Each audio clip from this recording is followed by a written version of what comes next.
on this computer.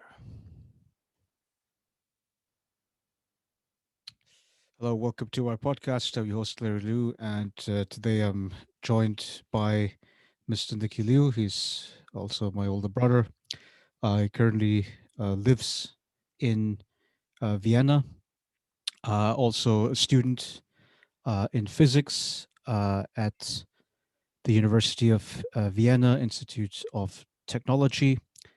And he's also currently working, I guess, part time at Full time. full time currently is at the warehouse, correct? Yeah, And so, welcome to the podcast. much obliged.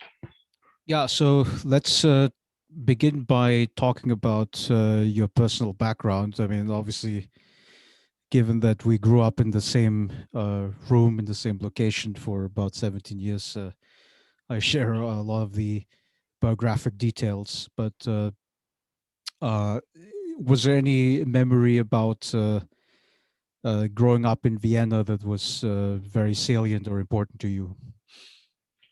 Not really. I've been here my entire life. Uh, the so my whole life has been like one single movie shot. There's no really no breaks or anything. Life just goes on. There is not much happening in my life. One thing I have to say, probably different from all the other guests you maybe have. I'm not an intellectual. Or at least I do not consider myself intellectual. Yes, I'm studying at the Vienna University of Technology. That's the name of my school. Uh, but I'm also his older brother, right? I'm 3 years older than him. I'm still in school. Well, I mean, so we could quibble about the terminology of intellectual. I mean, I would very much consider you as part of the tribe, but I think one thing that separates us is our affinity for reading, which I think I have much more of that than on your end. But Yeah, that is flattering, but I still disagree. I personally, I consider myself a bum, well, that's certainly not the and picture I would put forward here. But and and the need and the need. Even though I am in education, I am working full time. I still carry myself as such, easygoing guy. well, I think there are certainly a lot of benefits to being easygoing, right? I mean, uh, I mean, unlike some of my colleagues, that I went to college with, who are working, you know, you could quote unquote successful jobs. I mean, in finance and consulting, etc. One of the things that they don't have is extra time. So they don't usually hang around and Hmm. play music or learn languages or do other creative things, right? So I think there's a lot of benefit to your lifestyle as well, don't you think? Yeah, the lifestyle itself, but of course it depends on what you're making of it. Uh, as you said, you're using your free time to read a lot, read up on a lot of stuff. I don't do that. Well, sometimes I do that, but not as passionate as one would have hope. One would think an intellectual would do. Well, I Hence, I mean, do.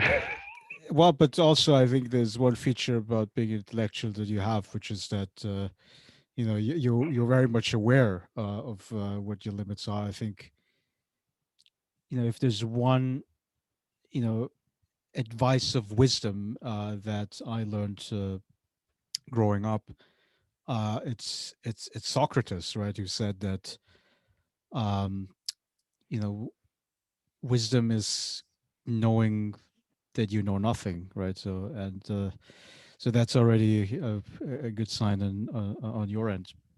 So Yes. uh, At least that much I can say about myself. Yes, I agree with that. well, it's also important that you have that mentality of feeling that you don't know enough, but then that should drive your curiosity to sort of compensate the deficit, right? To go out and continuously absorb new material. One would Uh, think that, yes, one would think that. Uh, one would await that from an intellectual, but as I said, I don't think so. I am aware of things, but I would not read up on any of the matter. I picture.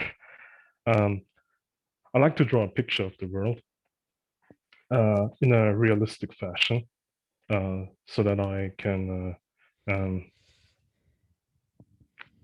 orient myself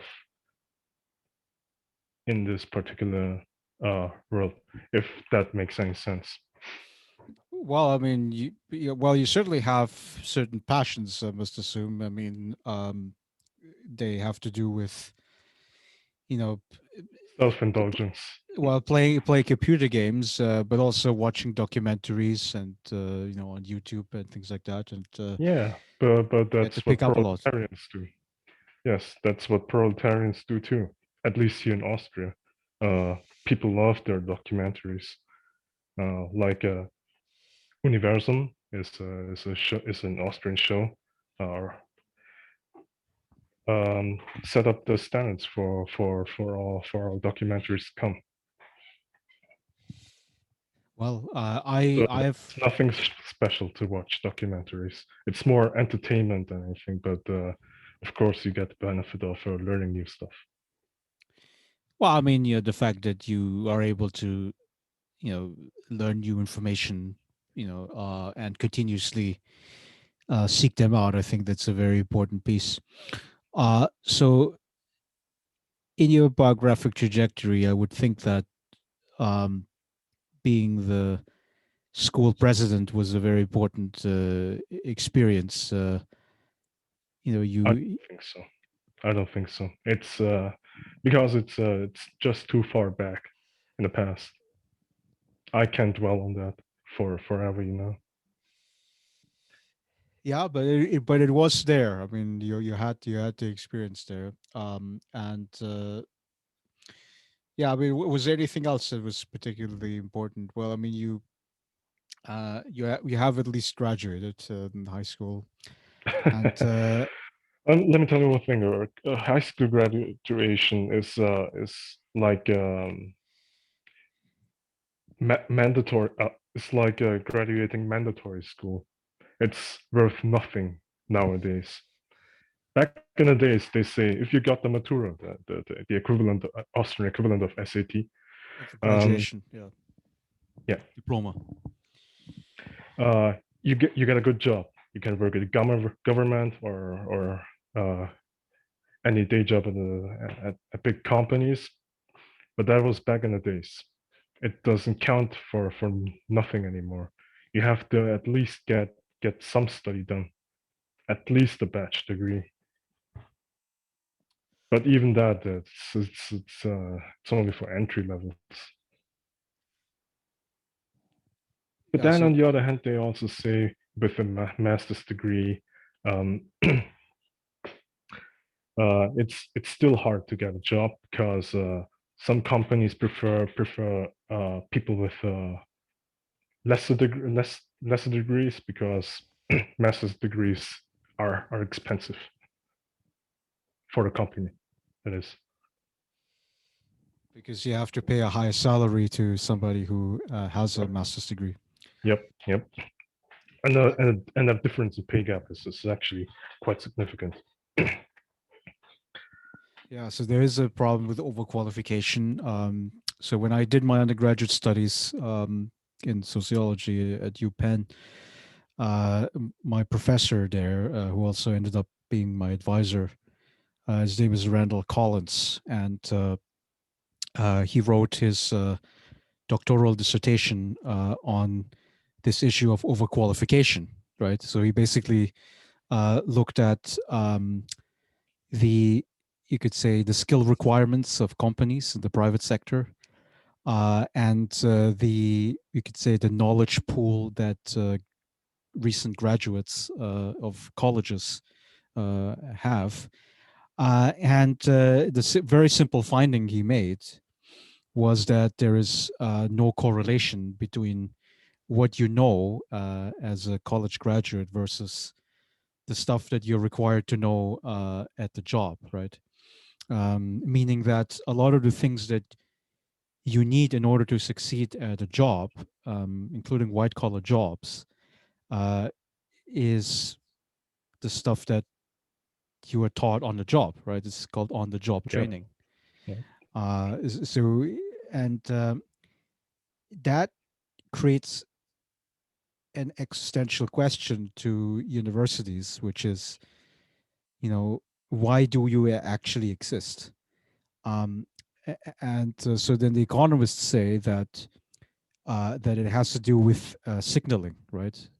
So it's about the uh, employers want to see that you went through this arduous process, and only, let's say, 25-30% of the population, and I think in Austria it's like 15%, it's much less than in the US, um, that if you went through that education, it means that you are, you could say, a much more obedient worker. You are much more accomplished. You went through the hoop, right? So we can Hmm. select out the whatever 80% of the population that didn't get a degree, right? Even though Yep. they were just as capable to do the job. Uh, so it's a weird selection mechanism. Um, but of course, if you're a university professor, you're teaching, you do get into existential anxiety, right? It's like, well, what the hell am I actually doing, right? Maybe I'm providing entertainment to my students, basically.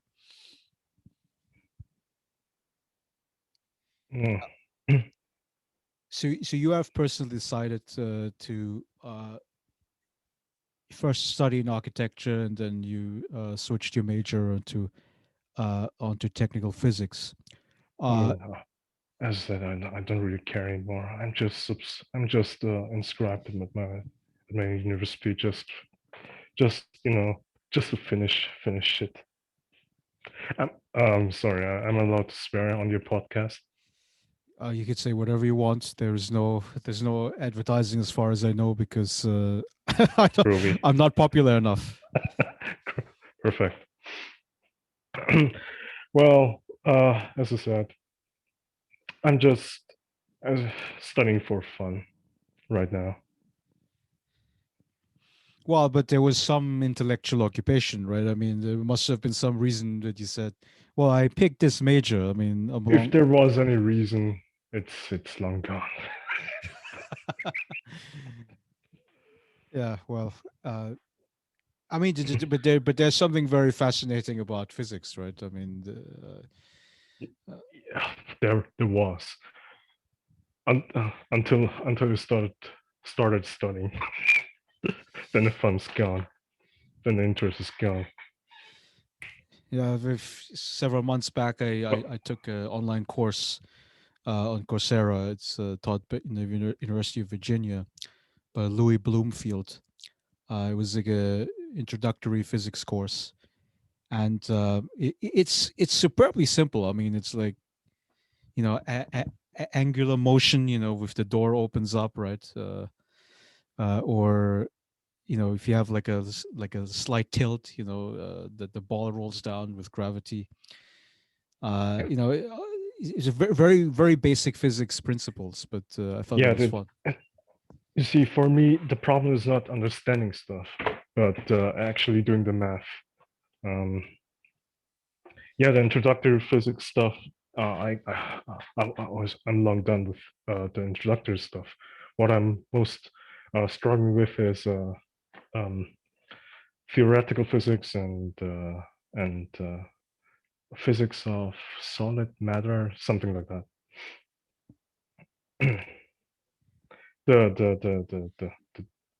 The deep stuff that you get to when you're actually studying shit. Because understanding the basic motion, the basic laws of Newton, which by the way is just um, a an approximation of what actually is going on physically uh, in nature, but it works mathematically, and that's one of the easier things. You still get to learn that, but later on in the studies, you get to use a lot more mathematics. That's it's uh, well, it's not particularly mm, hard, impossible or anything. It is hard, but it's not impossible if you're serious with your studies. If you sit right there and try to get it, jam it in your brain, hammer it in your brain. I Now, didn't do that. are there any university statistics about the dropout rate for your particular major at the university? Uh, I didn't look any. I didn't look up any statistics recently, but just from hearsay, I think at least 50% uh, of students who started the study started studying physics never graduate.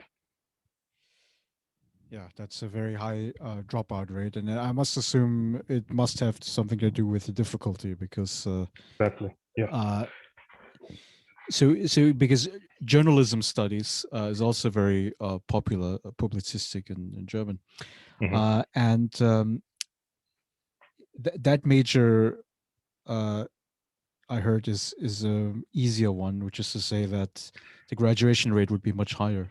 I heard that too. Yeah, it's in to quote a study, a student of journalism. It's an idiot study. Yeah, It's for idiots. It's designed for idiots.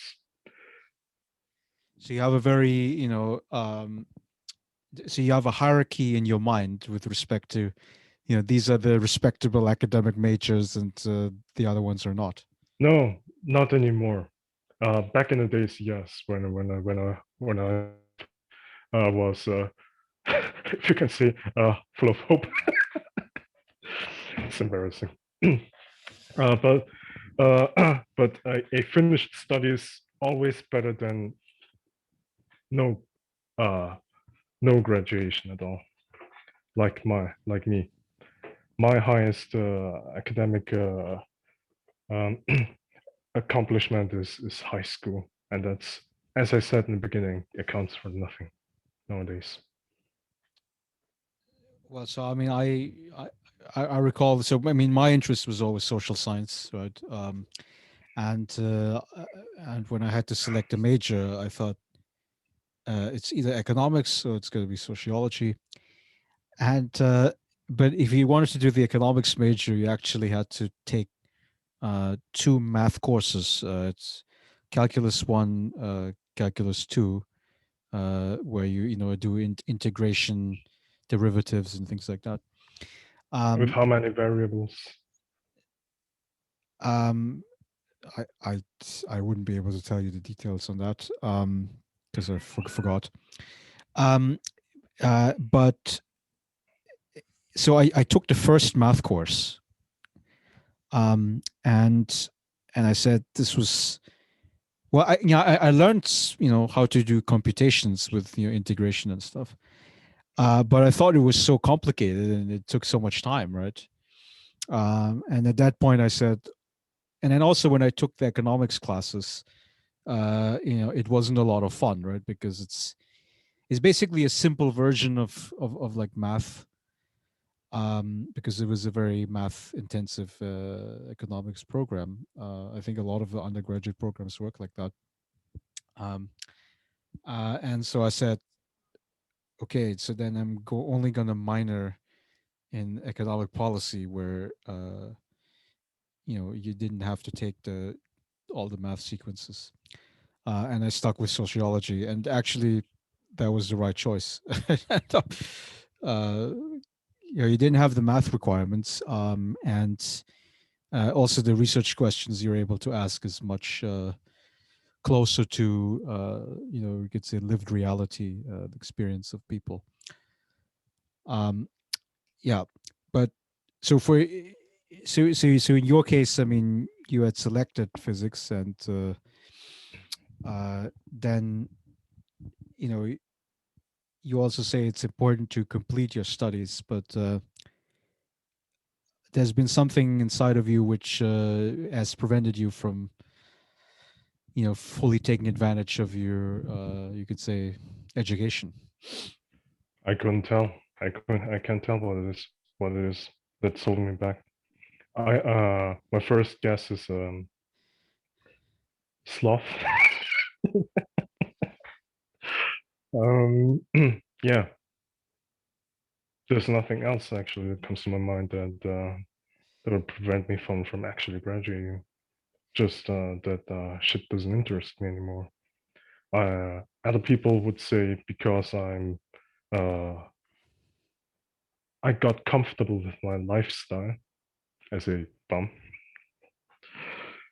Could be it. I can't tell. It's always like that. I you need other people to reflect upon yourself. I reflect upon myself regularly, but it is much harder to understand yourself than to understand others. Well, it's There's also actually there's actually been go ahead.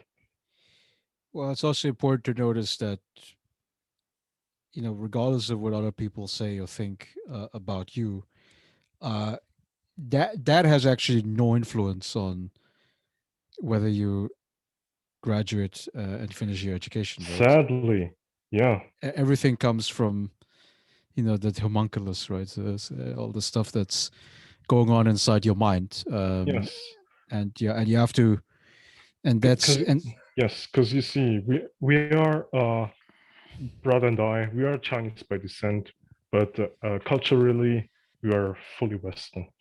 We grew up in the West. That's obvious. I myself consider myself culturally Austrian, European, cosmopolitan. well, could you give a further description? I mean, so if you say that The, you are driven by the Austrian culture, what is Austrian culture to you? well, I'd say general Western culture, because Austrian culture itself is already, can I say, tainted by American culture, dominated by American culture, So, influenced what is the feature by of Western American culture? culture. The starkest difference between the Western Eastern culture is the how one stands in society. We how one puts himself in society. Well, well, well, uh, well, the word I'm looking for is individualism compared to conformism, or how do you say it in English? Conformism, yeah, that's a word. It's a valid. Yeah, But I think the word that's you're looking for and is that is collectivism. collectivism. Thank you. Yeah, we are individualists through and through. We are egoists. Uh, that's why I am not easily swayed by what other people think of me. I do find that a problem. I do find that a conformist society to be much more mm, a better one to live in. But alas, I am, as I said, uh, born and raised in Western society. I am an individualist myself, Yeah, I mean, sadly. so the implication here is that you need other people to put fire below your ass in order to accomplish things. Yes, but my argument leads to the conclusion that it doesn't work. Yeah, but it's also important, I think, that um, to point out that this cannot be true, right? I mean, the entire point of you could say success is that it must come from the inside. And Mm-hmm. I mean, just one example. I mean, uh, exercising, right? So we know that in Western society and in societies all over the world now, including in China, the so-called collectivist society that you claim is different. We're Not only seeing, China, well, Asia in general, yeah, but we're also seeing the an Korean and increase in Japanese. obesity. We're seeing an increase in obesity all over the world, right? Because Mm-hmm. Western diet traditions are spreading like wildfire all over the world. Mm-hmm. Uh, and then the issue becomes, what are the mechanisms that a society has in order to bring the obesity pandemic, and I think it is a pandemic at this point, under control? And I mean, of course, food is the most important thing that has to be changed, right? I mean, so people have to eat less than what they currently eat. Um, and then, but then another, and then of course we can talk about the exact components of healthy eating, whatever, like vegetables, fruits, and meat. Um, but and also cutting out sugar drinks. I think that's important too. But another important component is exercising. And then the thing about exercising is that you cannot sort of sit down and try to over intellectualize it and think about, well, would other people, put fire under my ass in order for me to exercise? That's never going to happen, right? It always has to come from the inside. Like inside, you have to say, well, I'm going to go exercise, you know, uh, and you just do it basically. I would say Western society and individualism, but actually Western culture also stemmed from a more conformist society. Uh, I think German terminology would be Biedermann. If you say Bieder, that means I don't know the Well, an it's English it's like a equivalent for this word. discipline, right? It's about Something like that, but it's disciplining actually more yourself. no, it's more than that. It's more like conforming to the rules of society that way. Uh, Right. and Right. So the norm you're was that often you had to save money, and that you had to, you could say, build up wealth through investments. That's the Protestant work ethic by Max Weber. mm, okay. Not where Well, you're but going, right?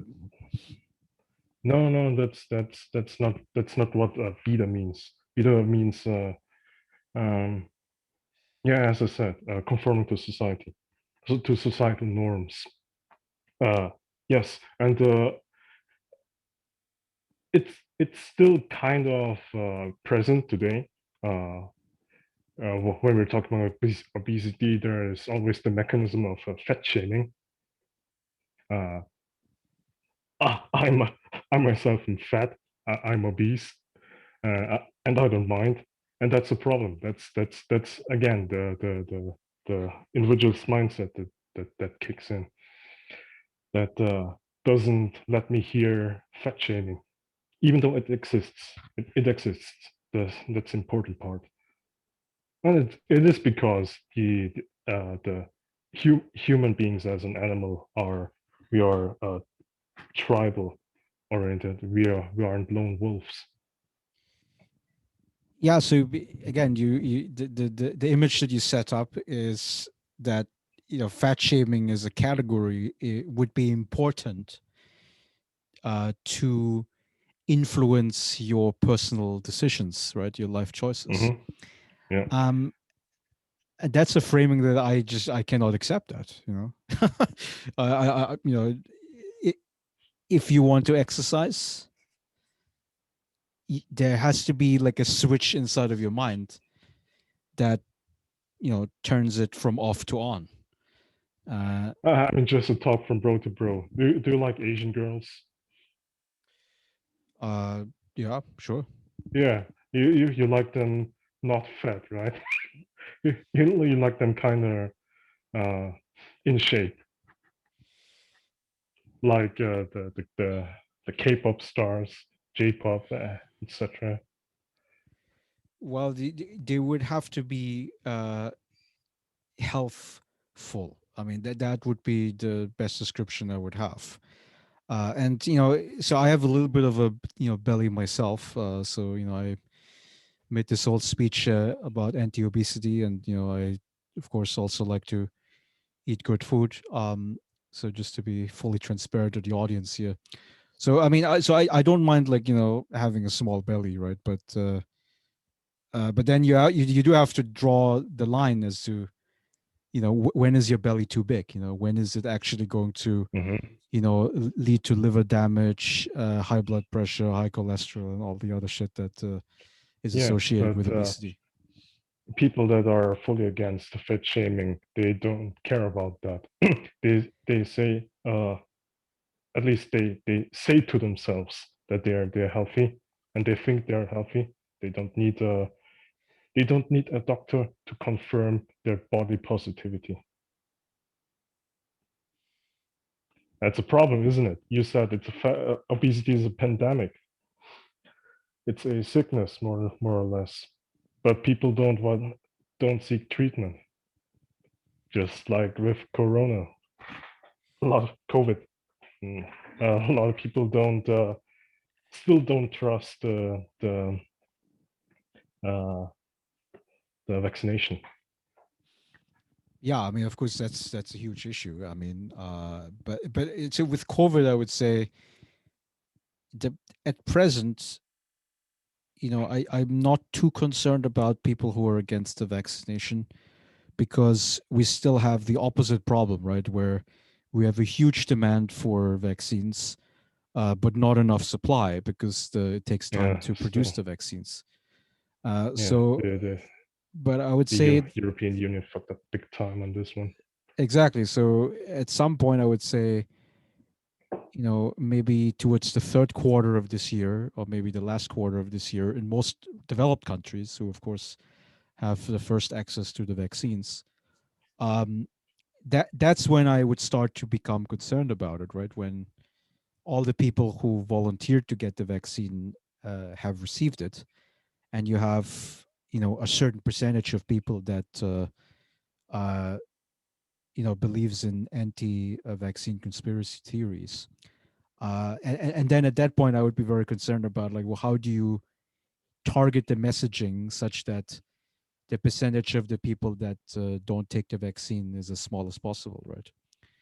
Um, and that will certainly be a challenge for sure. Um, Oh, Obesity is definitely. I mean, I would say that. Well, it's definitely the case that it has reached pandemic proportions. Um, but in terms of what does a society have to do in order to stop or contain it? Um, yeah, it sounds like a momentous challenge uh, to me. I always like to look at the role models.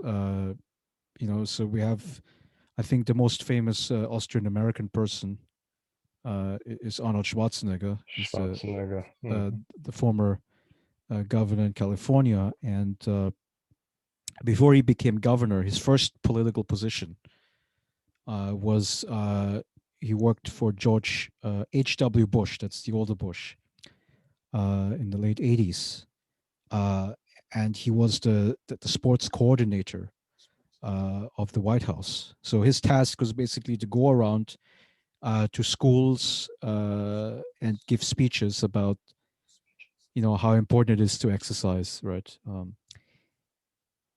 And you know the advice that he's giving to people, especially to young people who are most malleable in their opinions, uh, is he just tells them that when you exercise, you have to automate this decision in your mind, right? So the people who don't automate that decision, they always say, well, okay, so today I'm gonna go running, but then it makes me so tired, and then the next day, I feel like staying at home in bed, and don't feel like going out. And Mhm. that's the kind of thought you are not allowed to tell yourself, right?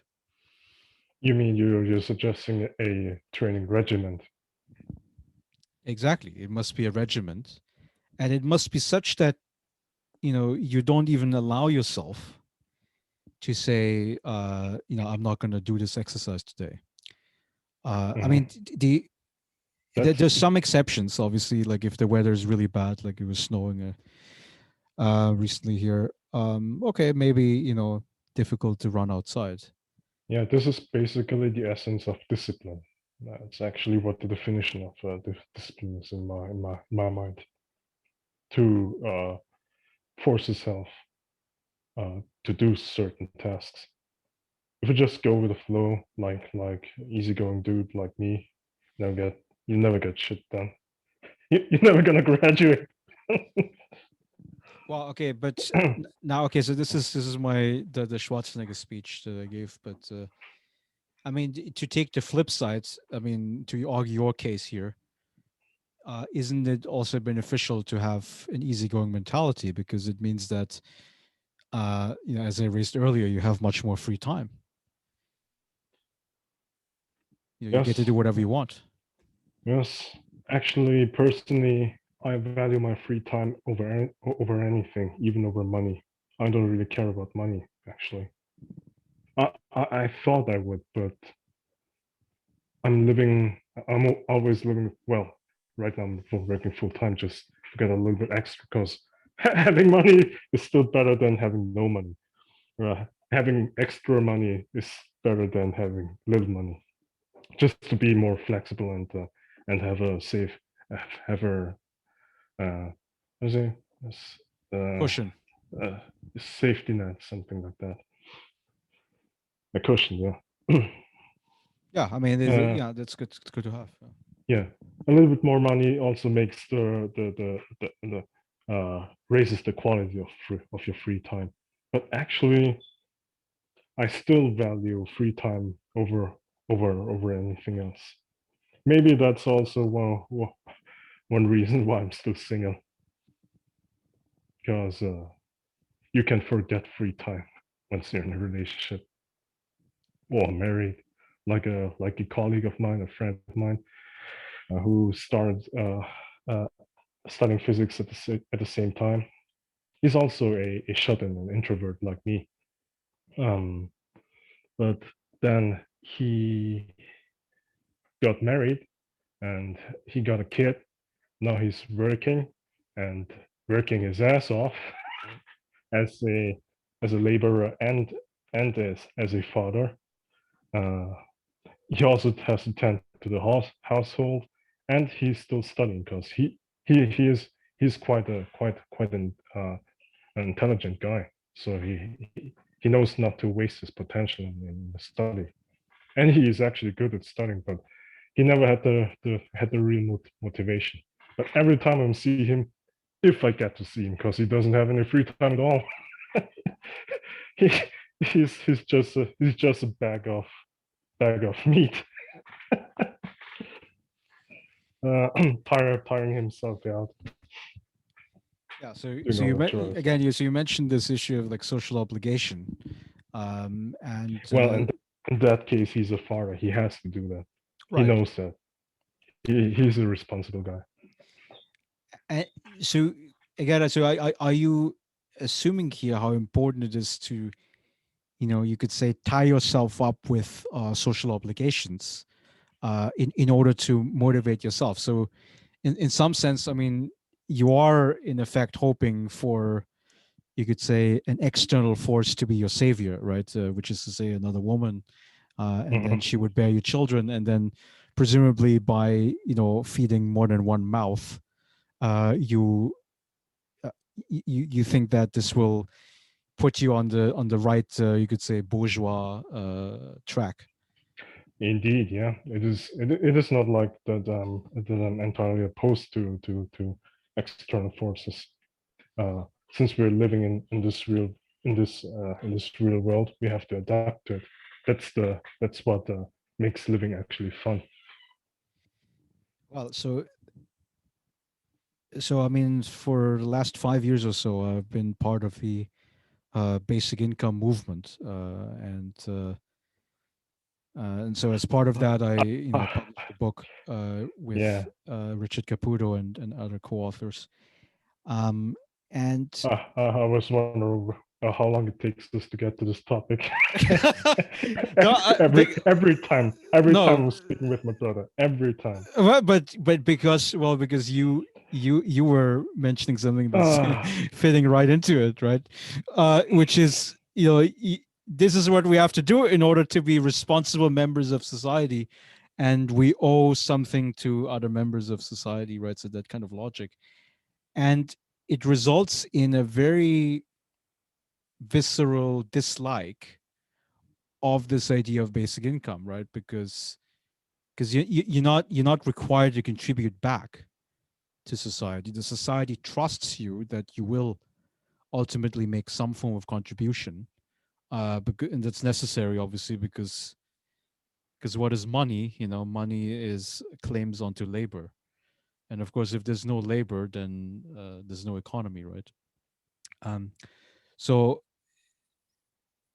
and that, but I still think that we can defend, we meaning the people who are for basic income, we can defend that proposition that people are still going to help out each other, even under circumstances where there is, um, you know, we could say economic benefits doled out to everybody. Um,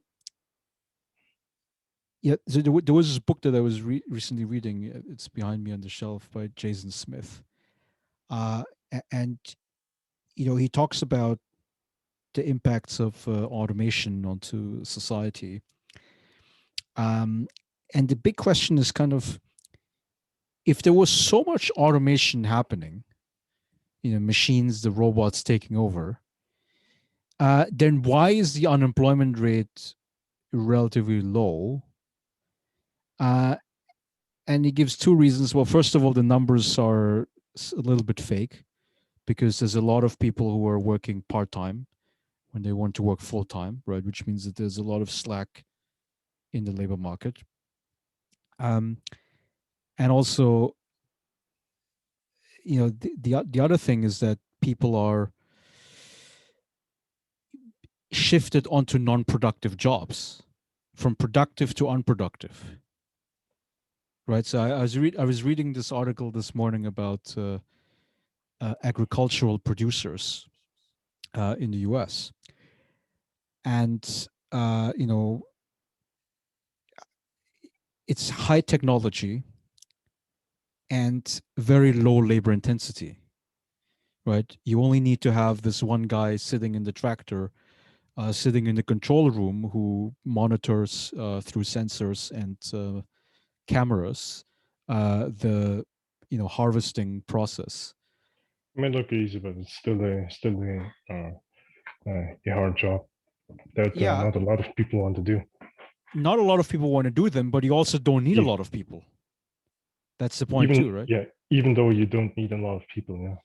You don't need a lot of people. And then what happens is that, okay, so the fraction of the society which works in so-called productive jobs is going down and down. So factories becoming more empty, the plots of agricultural field is going more empty. And so then the question is, well, where are the jobs? And then you basically look at the unproductive sector. It is also partially because the industrial jobs are uh, outsourced, are going to different countries. Yeah, that's another part of the First and explanation. foremost, China. Yeah, I mean, so the recent trend in China, I would say the last 5 6 years, they've been talking about this more and more, is how to offshore jobs out of China, Hmm. because if you look at the thing that determines whether you make investments, aside from legal security of investment, uh, is the availability of cheap labor, right? And the Hmm. availability of cheap labor is based on demographic forces, basically.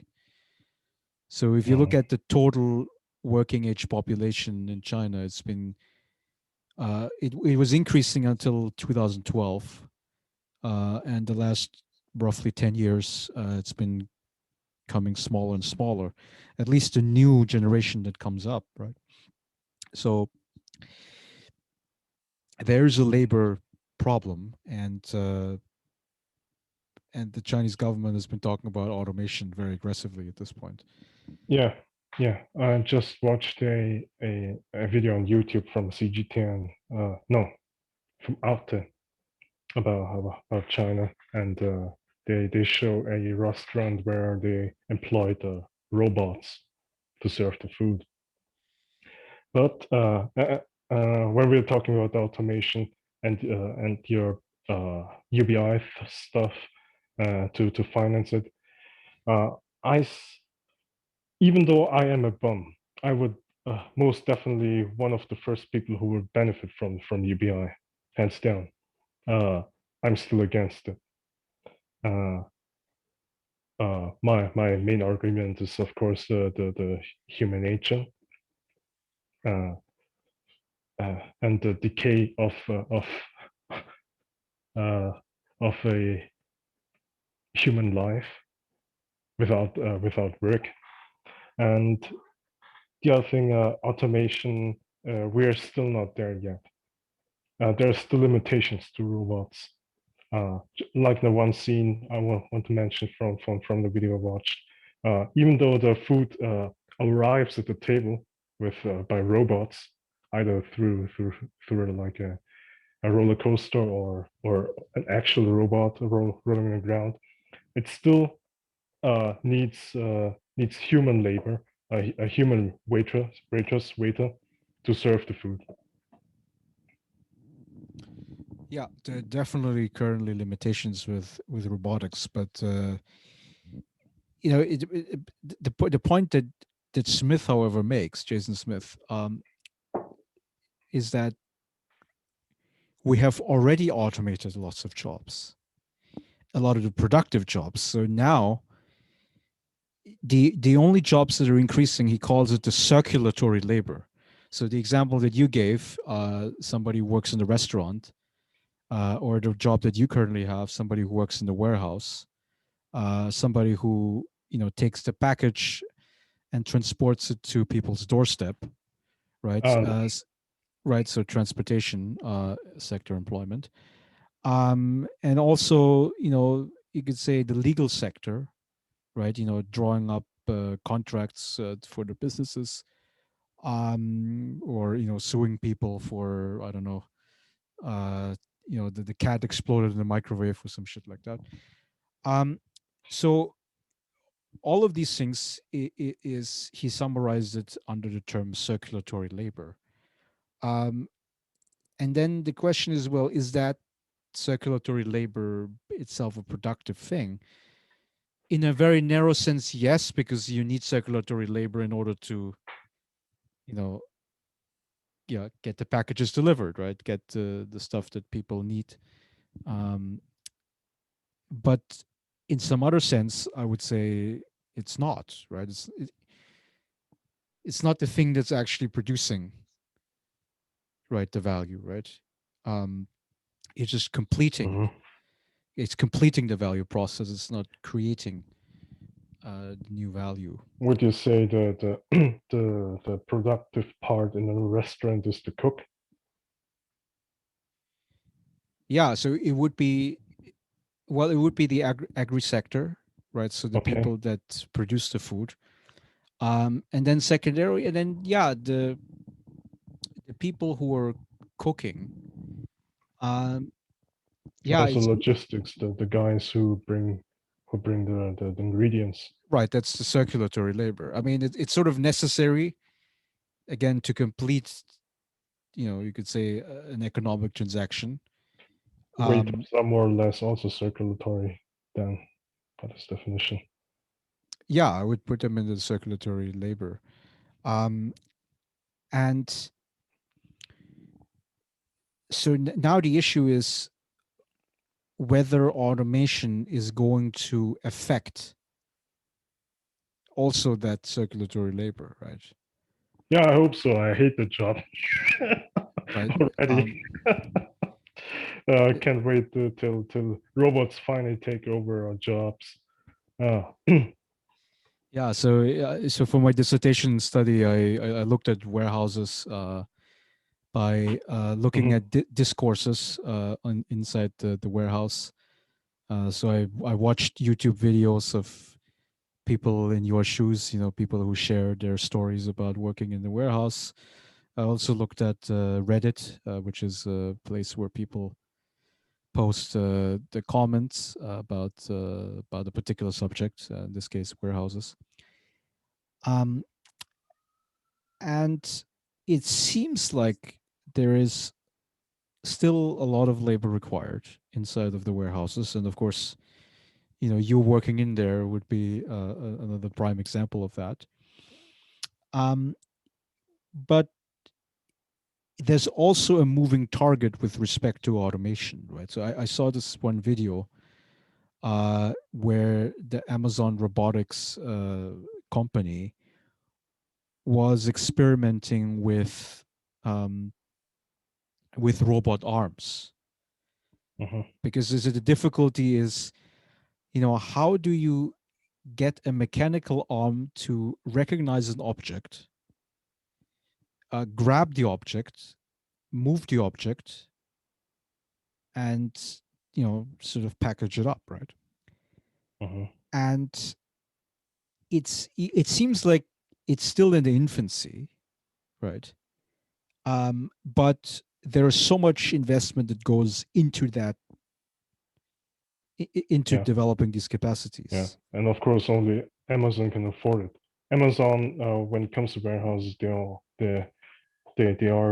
state of the art. They're on top of the game. They're actually leading the process of automation in warehouses, in my opinion, because no other warehouse does that. At least not in Europe. Not. Right.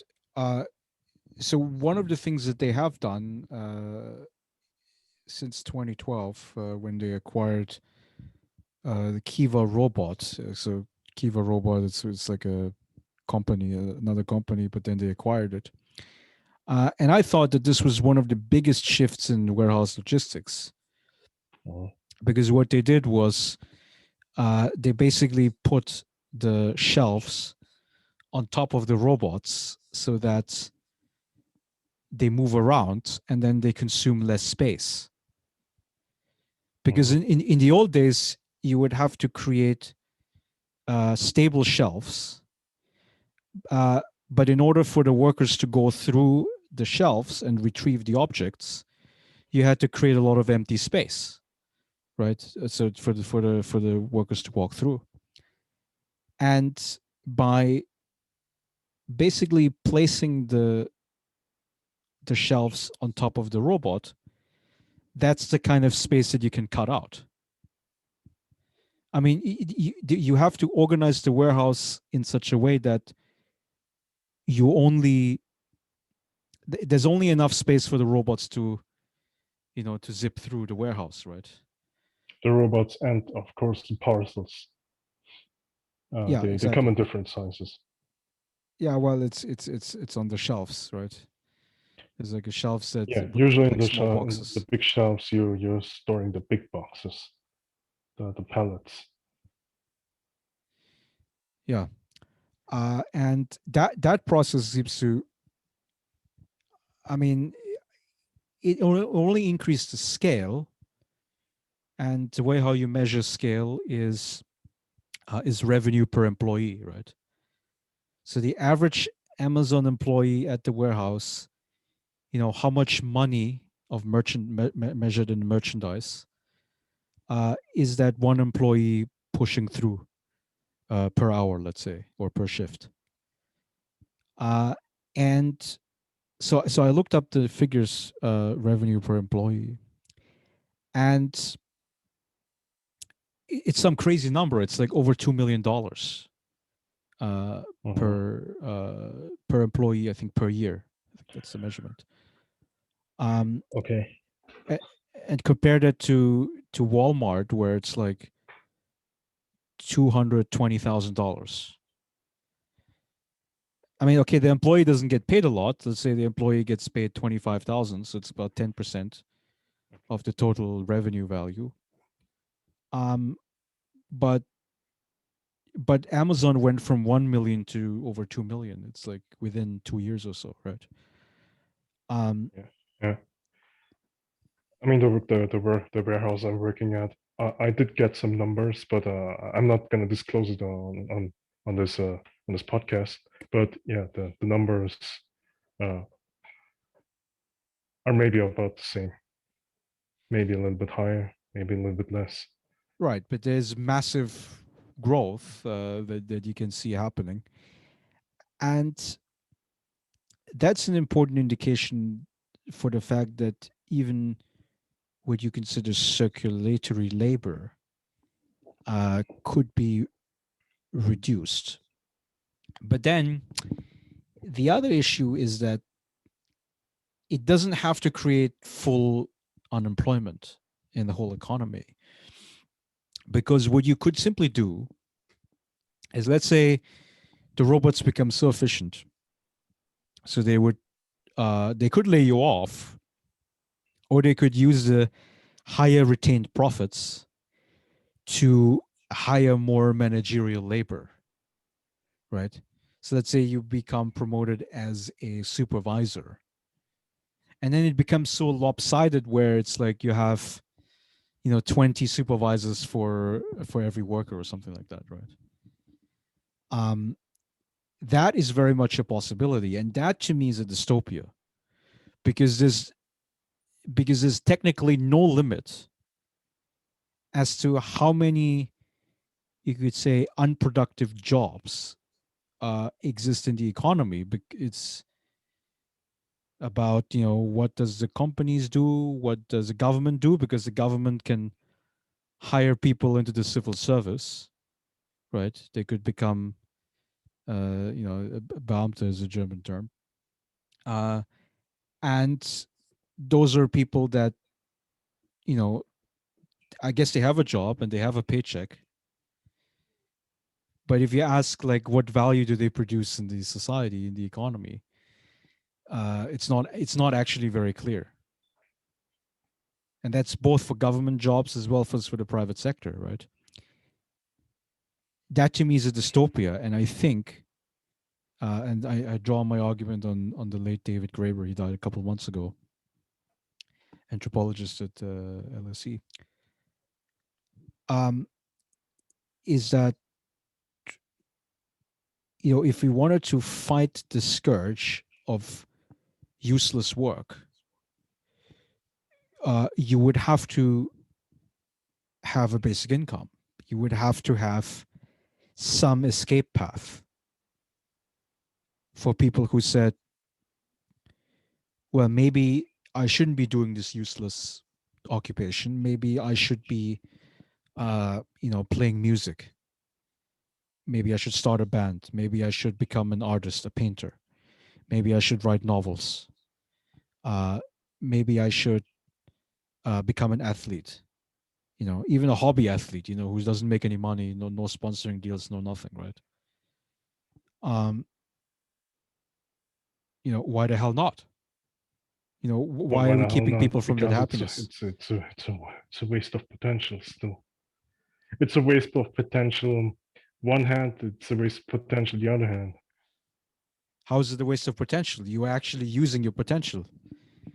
no, no, they don't have potential, so should they should better stick with the day job that gives them some purpose. So, like, I mean, I'm sure you're familiar with the myth of Sisyphus, right? Yeah, The guy of who course. gets punished to push up the rock up the hill. Yes, of course, I'm familiar Uh, with it. We enjoyed Austrian education.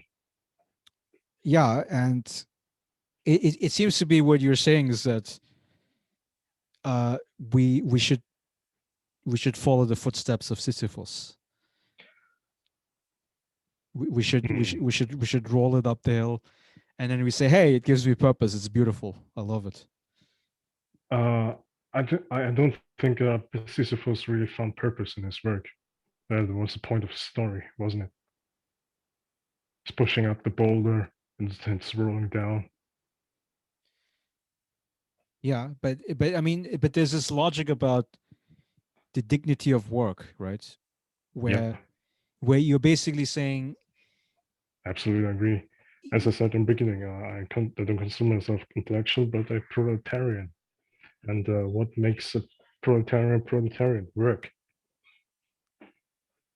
so we have to retain wage labor at all possible costs, in your No, view, and that to me is total bullshit. That's total no. bullshit. I'm just saying this for within a lifetime. I'm not drawing any pictures from a far future far away. I'm always speaking in terms of our own lifetimes, and within our lifetime, I think uh, we're going to maintain the status quo because I don't see AI taking over uh, everything essential in in in due time. Yeah, but I hope I'm wrong because I would enjoy more free time uh, if robots actually take over. But I don't see this happening. well, so but again, the Jason Smith point is that we already destroyed a lot of the productive jobs. So the only jobs we're increasing is the circulatory labor and also the useless kinds of labor in leading managerial positions. The old mechanism for this problem was to wage war to destroy the society. So you gain potential again to rebuild it from the bottom. And certainly the at least the eastern nations, even uh, the the Western nations, even the East nations, and the entire world are rolling the drums, even though nothing much is happening. You know, the issues with South China Sea and the Indian border incident, uh, and of course the entire Western world with their anti-China sentiment. They can't wait until China declares war on them, even though China is not interested in the slightest in waging war against anyone. I see. So that's a non sequitur. Now, do you want to shift the topic to global politics? No, no, we can we let's just okay. You are the interviewer. You lead the interview. And if you wanted to talk UBI, okay, so be it. Let's talk Well, hard star.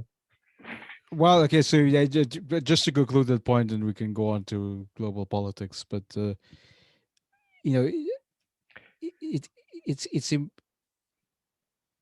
yeah, I think it's important that to notice that I think we need to have some kind of UBI in order to accelerate the trend towards automation. Now, this is something that Andrew Yang didn't talk about when he was running for president, right? Because so there's an economics term. It's called reservation wage, and I don't know whether there's a German equivalent for it. But the simple idea is that if people are paid a certain amount of money, let's say by the government, independent of having to do labor, then if the employers, the potential employers, pay them so little money those people would just refuse to work. And would what it would do is it forces these employers to raise their wages to find these workers. Well, that may only that Uh, maybe only holds true for big companies, but smaller companies would just go bankrupt in this case. yeah, and then but here's the next thing that will happen, right? Which is that as you have as the company wage costs goes up, they would have to be more creative in automation because like for every employer you're making a choice, right? Do I invest in technology or do I invest in labor? If the labor price goes up, then the technology price, relatively speaking, is cheaper. And then the technology investment increases. And then the automation goes quicker, right? So Hmm. that's what we have to ensure as an outcome. Now, you say that, that's only for the large companies because they have the money to, raise wages and invest in robots. Yeah, Uh, and another argument is big companies would just outsource or just go offshore. yeah, but, I guess there's a lot of considerations too for offshoring, right? So, for instance, I mean, we're not seeing mass manufacturing in Angola, for instance. I mean, I did a blog post recently about Angola. I did one about Ethiopia. I did one about Uganda recently. And Yeah, but these countries are getting there. yeah, there's a very They slow have to movement. start from somewhere, like China did. China did There's, have to start from somewhere with foreign investments, yeah, but and it's important that foreigners are investing currently right now in Africa. yeah, that's true. I mean, there is a movement in that direction, but the scale, you have to measure that as well. Which is to say that if you look at the cross-border economic flows in terms of foreign direct investment, a lot of the flows are happening between the rich developed countries. So it's an American company that invests in Ireland. It's a German company that invests in South Korea or something like that, right? Um, and there's obviously a reason for that because the rich countries they dominate the you could say technology inputs, which have the highest value added, right? Um, so you're not so the African countries at the moment are not at the center of the you could say global value chain. Yeah, all they can Um, provide is cheap. Either first and foremost, the resources, yeah, and then the labor, cheap labor. exactly. But then so you were saying, well, cheap labor is everything, and the empirical observation is cheap labor is not everything. Hmm. What all it's like a package. Like there's a package of things that make a country attractive for investment. Like there's Hmm. a reason why most of the technology investments are happening in the United States because of Silicon Valley. Like Hmm. if you try to ask, well, okay, where's global technology? And you can say, well, maybe in Tel Aviv in Israel there's a little bit, in Hmm. Beijing there's a little bit going on, Shenzhen, Hmm. and Silicon Valley. I mean, that's basically all of the high tech production is happening in these places because it already has all of the talent, Hmm. right? It has the engineers, like all the top graduates from Stanford, right? Yeah. It has um, it has the know-how, Hmm. all located in one location. Even though, I mean, if you look at the taxes in California, I mean, it's outrageous to some extent, right? I mean, 45% taxes or so. Um, so I mean, I don't know whether so outsourcing is partially a concern. Um, but in terms of reducing employment, I think the bigger effect is automation. In fact, there was a study by I think Ball State University where they said that 88% of the job declines in manufacturing in the US comes from technology, and then 12% comes through trade, which is the stuff that you talk about, outsourcing. Okay. Um, right. I guess automation is a big trend, and we have to make automation an attractive option in order to reduce the total labor pool further. And this is, and I know people are going to throw stones at me if I say we should reduce the global labor pool. Um, but but that's the future that I want to work towards. It's not a future without work, but it is a future without wage work. It's such an important distinction, right? So Yeah, if yeah, so if you're raising a kid, you're providing value to your kid, but you're not charging your kid for you know raising him or her, right? So it's a transfer of value through a process which we call a redistribution, right? Basically, I give you stuff for free, right? That kind of work, I think that demand for that kind of work is technically unlimited, and I think we should promote it. Like for instance, I don't know, if I set up like tutoring where I can teach kids German, or something like that, right? Um, that kind of activity, okay, that can go on. That's fine. even Um, teaching is automatable. yeah, but then the issue with automation of teaching is the quality of it. So You can always tweak the AI right, so to so if you take Zoom lectures, would you say that it's the same quality or better quality than the in-class instruction? honestly, I cannot tell. I've not attended even one single Zoom lecture, but from the experience I heard, the of course not. No, Exactly. So in a sense, automation is in education, I think, is technically feasible, but it's not socially desirable. And now the thing is that,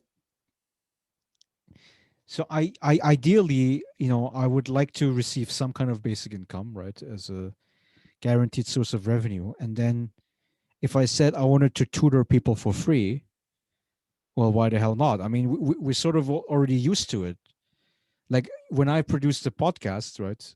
Uh, I don't charge anything to anybody. are you familiar with Nebula and what was it? Curiosity Stream, I think. No, I have never heard of it. These are basically teaching stream, and can you say streams services? You pay just an I think flat uh, $20 a month or something, like a Netflix subscription, and you can watch videos and learn shit, everything you want, from learning guitar to how to program with Python, uh, even some law classes. I've never checked it out myself, but they're always. I'm watching a lot of educational YouTube videos. They always recommend it. So it's So paying a tutor. no, you're paying for the website, as I said, like not like Netflix, and you can watch videos. Subscription. You're paying a Mhm. subscription fee. Yeah, and you can watch any videos you want, educational videos on how to learn things. It's actually structured like a yeah, like a lecture. And those are of higher quality than YouTube. Yeah, of course, higher quality than YouTube. Well, I say that, but as I said, I've never checked it out myself. Yeah, I mean it's an interesting business model. I think that it should definitely be tried. Hmm Um, That that means it's like uh, the Harvard lectures that are available on YouTube.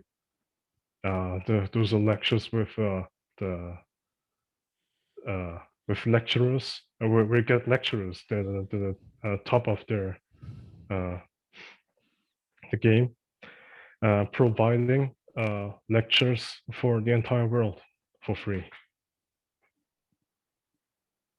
It's basically what you're saying, what you want to do when you receive your UBI. yeah, Yeah, they already got it covered. right. So you have your economic, your living expenses covered, and then you can start to play. Basically, you can start to do things that you're passionate about. And I think that that's the world that we on the left have to fight towards, right? And A I lot of think people are just passionate about video games, for example. Since lockdowns in effect, the lockdown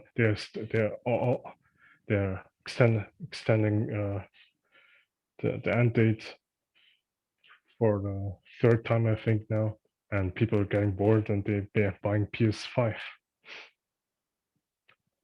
so did you look at the statistics for PS5 sales? Sold out all the time. Sold out.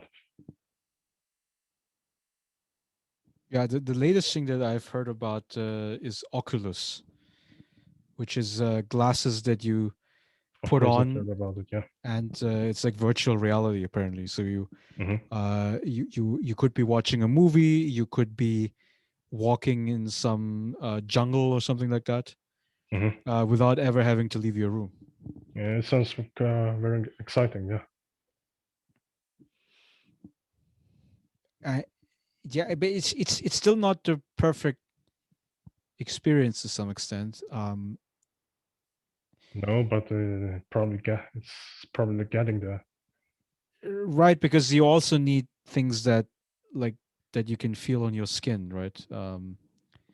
Like for instance, yeah, if you said, "Oh, I'm going to a virtual jungle," it's like you also want to feel the breeze, Do maybe you? of the Do you? ocean, the warmth of it, the So sweat. do you also want to feel the sting of a tarantula?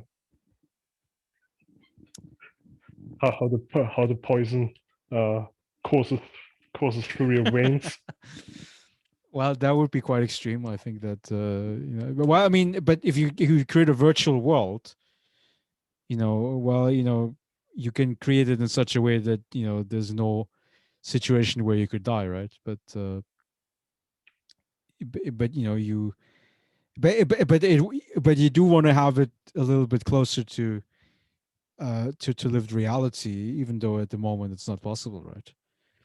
hmm um And it's always two trends. So, and you want it as realistic as possible, but at the same time, you want to escape reality, so you don't want it too much like reality.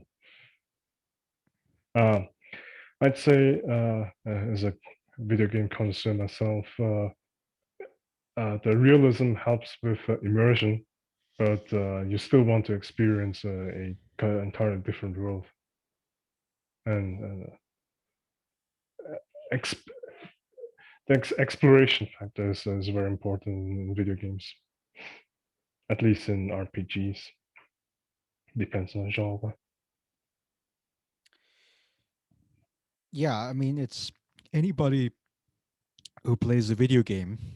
uh it's to some extent it is an escape from reality, right? Because you don't think that you can hmm replicate that Yeah, experience in the real world. So yeah. the first person shooter games is a very popular genre, right? It's uh mine. yeah, but or like the stuff that you play with, like you're building up a city and you increase the wealth of it and stuff. Yeah, city, um nation, global strategy. yeah, I mean, it's a way to Sorry, because grand strategy in yeah, English. so even with your game, right, where you're basically the mayor of a city or you're the president of a country, but you don't usually have that kind of experience, right? Because you're not really a leader, right? You're not Hmm. Of course, directing people in the real world, but you the do it in the virtual world. you're still bound to game mechanics, and you can manipulate the game mechanics to min-max the game. But of course, it's not a simulation of reality. It's just a numbers game. Yeah, and but what it also gives you is gives you a sense of accomplishment, right? It's like you're doing Mm, something, yeah, and it only changes the numbers on the screen, but for some reason it gave you some pleasure by of seeing those course, numbers absolutely, go up. absolutely, absolutely agree with that. Yeah. Otherwise, well, what's the point in playing? Exactly. I mean, so uh, and yeah, I mean, so to bring this back to my own obsession is that you know, so let's say we have a UBI world, and then is that a desirable end state to have people play video games? Um, Hmm. Yeah. and I, I would say the truthful answer is I don't know. I mean, if some Hmm. people get trapped in that world, I'm like, all right, that's fine. You know, Okay. what I call trap, you know, you might call salvation, right? So Yeah, that's a diplomatic answer I always accept. But it's of course a lazy one and an obvious one. It's a trivial answer. There's always I don't know, which is why, uh, as I said, I do share your vision with the future with UBI and automation and stuff, and uh, I sympathize with that. In my opinion, it's a utopia that we are that mankind all YouTube utopia mankind always strives for. But I still I'm still wary to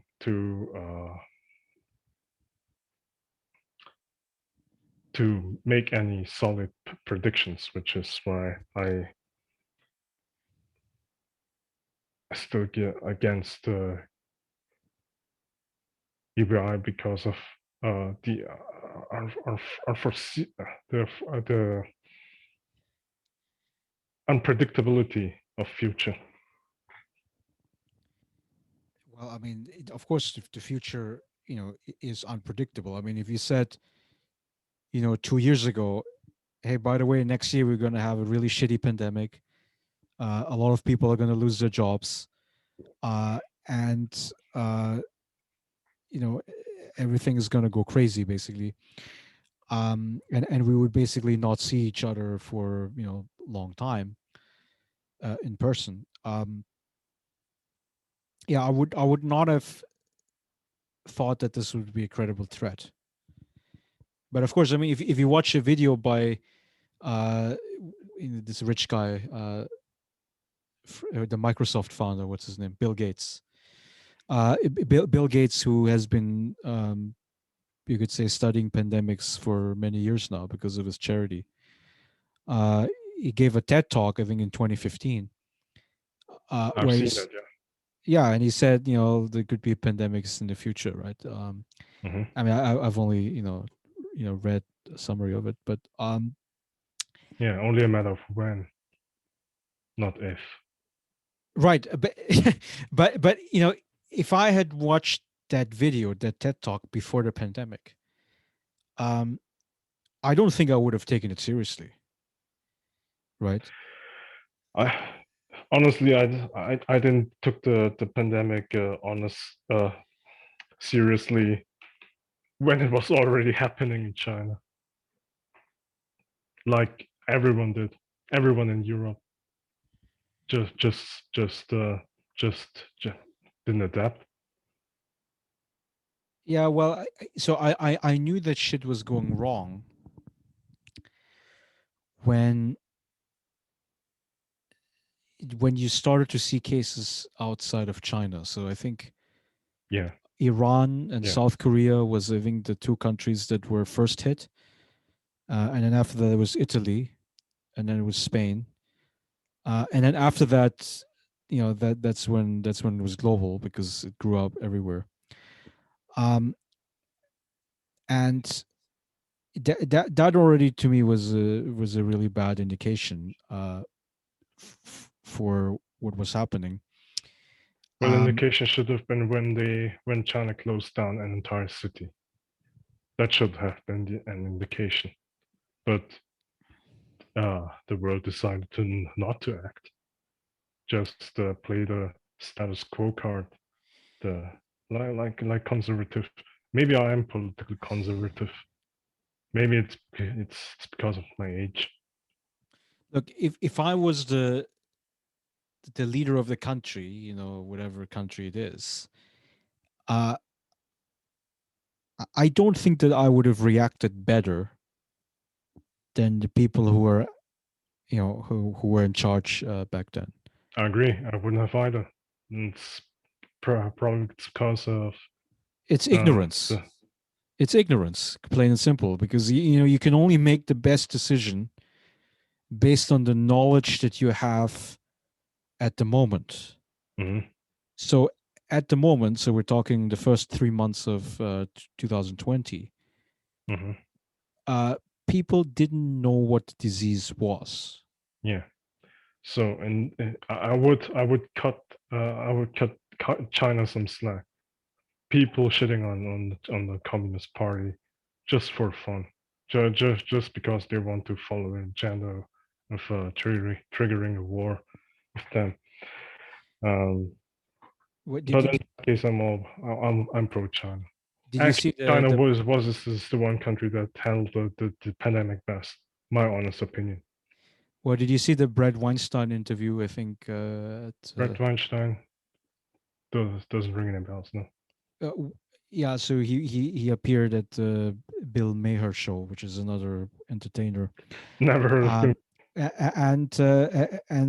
and he basically argued that the coronavirus came out of the lab in Wuhan, and It's a hoax. yeah. So yeah, it could be questionable. Um, and so I recently read the book by Nicholas Christakis. He's based in Yale in public health and sociology, and I like his argument the best. So he basically said that coronavirus could have been accidentally leaked from the lab, but it was a naturally occurring virus, right? So it's not plausible to say that the scientists, you know, screwed something up and then they leaked it out to the public. Yeah, Right? I mean, if it was already present and it leaked from the lab, it was already present in nature. And Exactly. A naturally occurring strain which could have accidentally leaked from the lab. yeah, but it wouldn't change anything. It is already there. It's already there. Yeah, Exactly. and Yeah. people are already in contact with nature. The wet market trading, whatever. Yeah, but then that's the thing. I mean, so according to the Chinese authorities, they say the Huanan seafood market definitively was the source of the coronavirus. Yeah. Okay. Um, but for where it actually came from, and they sent WHO investigators to investigate this issue. 1 year Um, late. That's a propaganda. That's a propaganda stunt. yeah, it's probably not going to yield anything interesting, but um,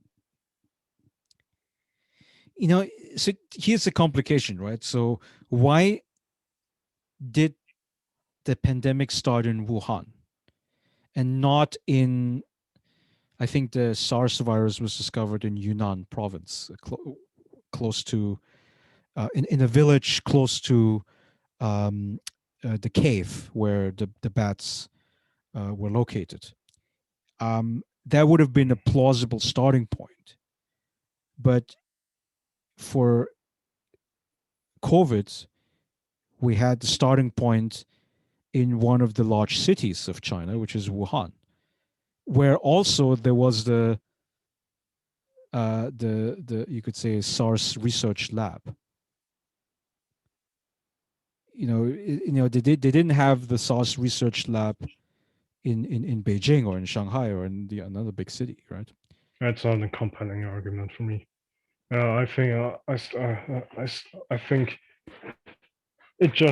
the virus just happened to mutate uh in Wuhan area.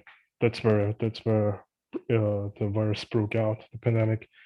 Uh, that's where the origin is. I don't think there's any much uh, anything more to discuss. Yeah, I mean, so I think for the future, there's only one lesson, right? Which is, well, it's about structural forces, and there's not much we can do about it, right? Because the main structural force that explains the pandemic is the spread of the human population. So as soon as you have some people of our species, because of population pressure, essentially, right? Because people cannot all live in one contained area. They have to spread out. They have to. I guess it's especially true for less developed countries because in rich countries you have cities, but and of course in less developed countries you have cities too, and they grow also. Um, but in order to get to feed the population in these large cities, you would still have to acquire new land, right? Mhm. So, and in order to acquire the new land, well, you're gonna get into contact with bats. You're gonna get into contacts with. I think the MERS disease came from the camel. The camel apparently got it from the bat. Um, but whichever wildlife that you were talking about, by spreading human settlements, we are increasing the risk of initiating a new pandemic. Mhm. And There's nothing much we can do about it. But it's exactly, part of nature. this is the structural force. But I've so that's why I've taken the position that we need a lower human population in order to Oh, here we go be again more with this sustainable. genocide talk.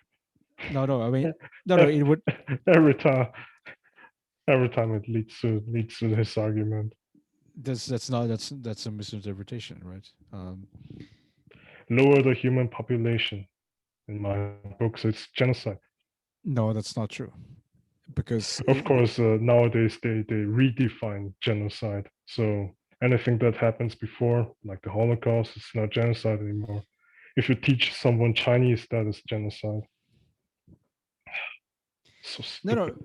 So okay, so genocide. So It's a very specific term, right? So we'll have to define it. So if I line up a bunch of people and I poison them or shoot them or whatever, that is technically that is genocide. What that I'm is the talking. very definition of genocide, in my opinion. Yeah, Or just slaughter them during the acts of war. right. That would be another example. Well, but I guess well, genocide. I think that's a very specific term because if if let's say during a big war you have a lot of people who die, um, during combat, as long as there's no systematic killing of the civilian population, uh, it's not genocide. So there would have to be some systematic, like Okay, what kill a happens in large number of Syria? people. The population in Syria is decreasing. All of them are coming to Austria, coming to Europe and Austria. A friend of mine works in a refugee home, and he said there's a new influx of Syrian people. You mean this Is year? that genocide? I mean, the people didn't die, but Well, the that's population displacement. still is. That's a refugee displacement. It's refuge and for and it's people seeking refuge because of war. But the population in Syria is decreasing. Is that Well, well, and if it is more or less systematic because they are still still coming in. Maybe yeah, but maybe you see, Turkey opening stores or something. for every one of these phenomenon, there's like a specific term to it, right? So what you're describing is called displacement, right? Uh-huh. So it's like, I used to live in this house. A bomb dropped in my neighborhood. I take the kids and I flee the country, right? So that means I'm displaced. If I go to the neighboring country and I start applying for asylum, I'm still alive. I haven't died, right? Yeah. So that would make me a refugee. That would make me a displaced person. Hmm. But genocide would mean that I would get killed. Yeah. Also in a systematic way, right? Not just like like a stray bomb happened to hit me or something. Um. So for every one of these phenomena, there's a specific term. But anyway, um, a natural reduction in the human population. Well, how would you do that? Well, it would have to be done through some kind of development, right? So, Like enforced by law, like one child policy. no, no, economic development, where basically what you're saying is that, I mean, there's a reason why. So, just as a little context to our listeners, I mean, in a parents' generation, we had, there were like five, six aunts, uncles, right? Um, and in our generation, it's usually two, maybe, right? Two children per family. And then for our next generation, I mean, you are in your 30s and I'm in my late 20s. And we are sort of at the prime age of reproduction, but we are not doing it, right? So that's already giving you an indication for the population shrinkage. I mean, how it could be happening, right? Hmm. Is that, Um, in your opinion, genocide? You said no, right? that's not genocide. Okay. That's not genocide. So that's my specific meaning of naturally reducing the human population. Um, now, okay. The issue is that the population increases is not happening in the rich countries, right? It kind of is because of immigration, but if you count out immigration, so if you just look at the fertility of native-born women, you see that it's a shrinking population essentially, right? So for every woman that's born in Austria or US or Canada, Germany, etc., you see that um, that they are not reproducing at the rate that would replace their generation, right? Which means that she would have to have two children, right, to replace herself and her spouse. Um, and that yes, well, okay, but then do we still have problems? Yeah, we still have, because the demographically dynamic countries is basically sub-Saharan Africa. I looked Hmm. at fertility rates in Southeast Asia recently because I'm working on a blog post on Myanmar because they had a coup d'état there, Hmm. and they have 2.2 children per woman. It was very high up until 30 years ago, but it decreased substantially because of the trends that I spoke about. Right, it's that people are moving into the cities. They have a job to do. The girls are getting an education, so they say, I don't want to get knocked up right now. Um, I also heard people are moving from Bangladesh to Myanmar. no, it's the other way around. From Myanmar to Bangladesh, right? Myanmar to You're Bangladesh? Oh you're no. referring to the Rohingya refugees, right? Yeah, yeah, Yeah. So it's the movement is from Myanmar to Bangladesh right. because because it's like a Muslim population. They've lived in that area in Rakhine State, is a province called, for centuries, right? But Okay. now they're being displaced. It's displacement, not genocide.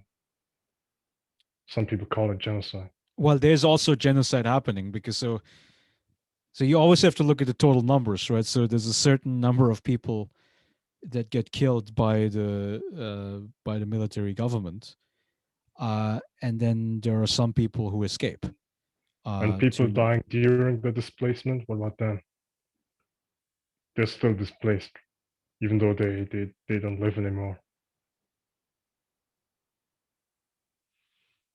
Okay, you have to explain this with more words here. So there are people who get this. There are people who lose their In homes, and then in that process they get killed. no, no. While they're fleeing the country, they die.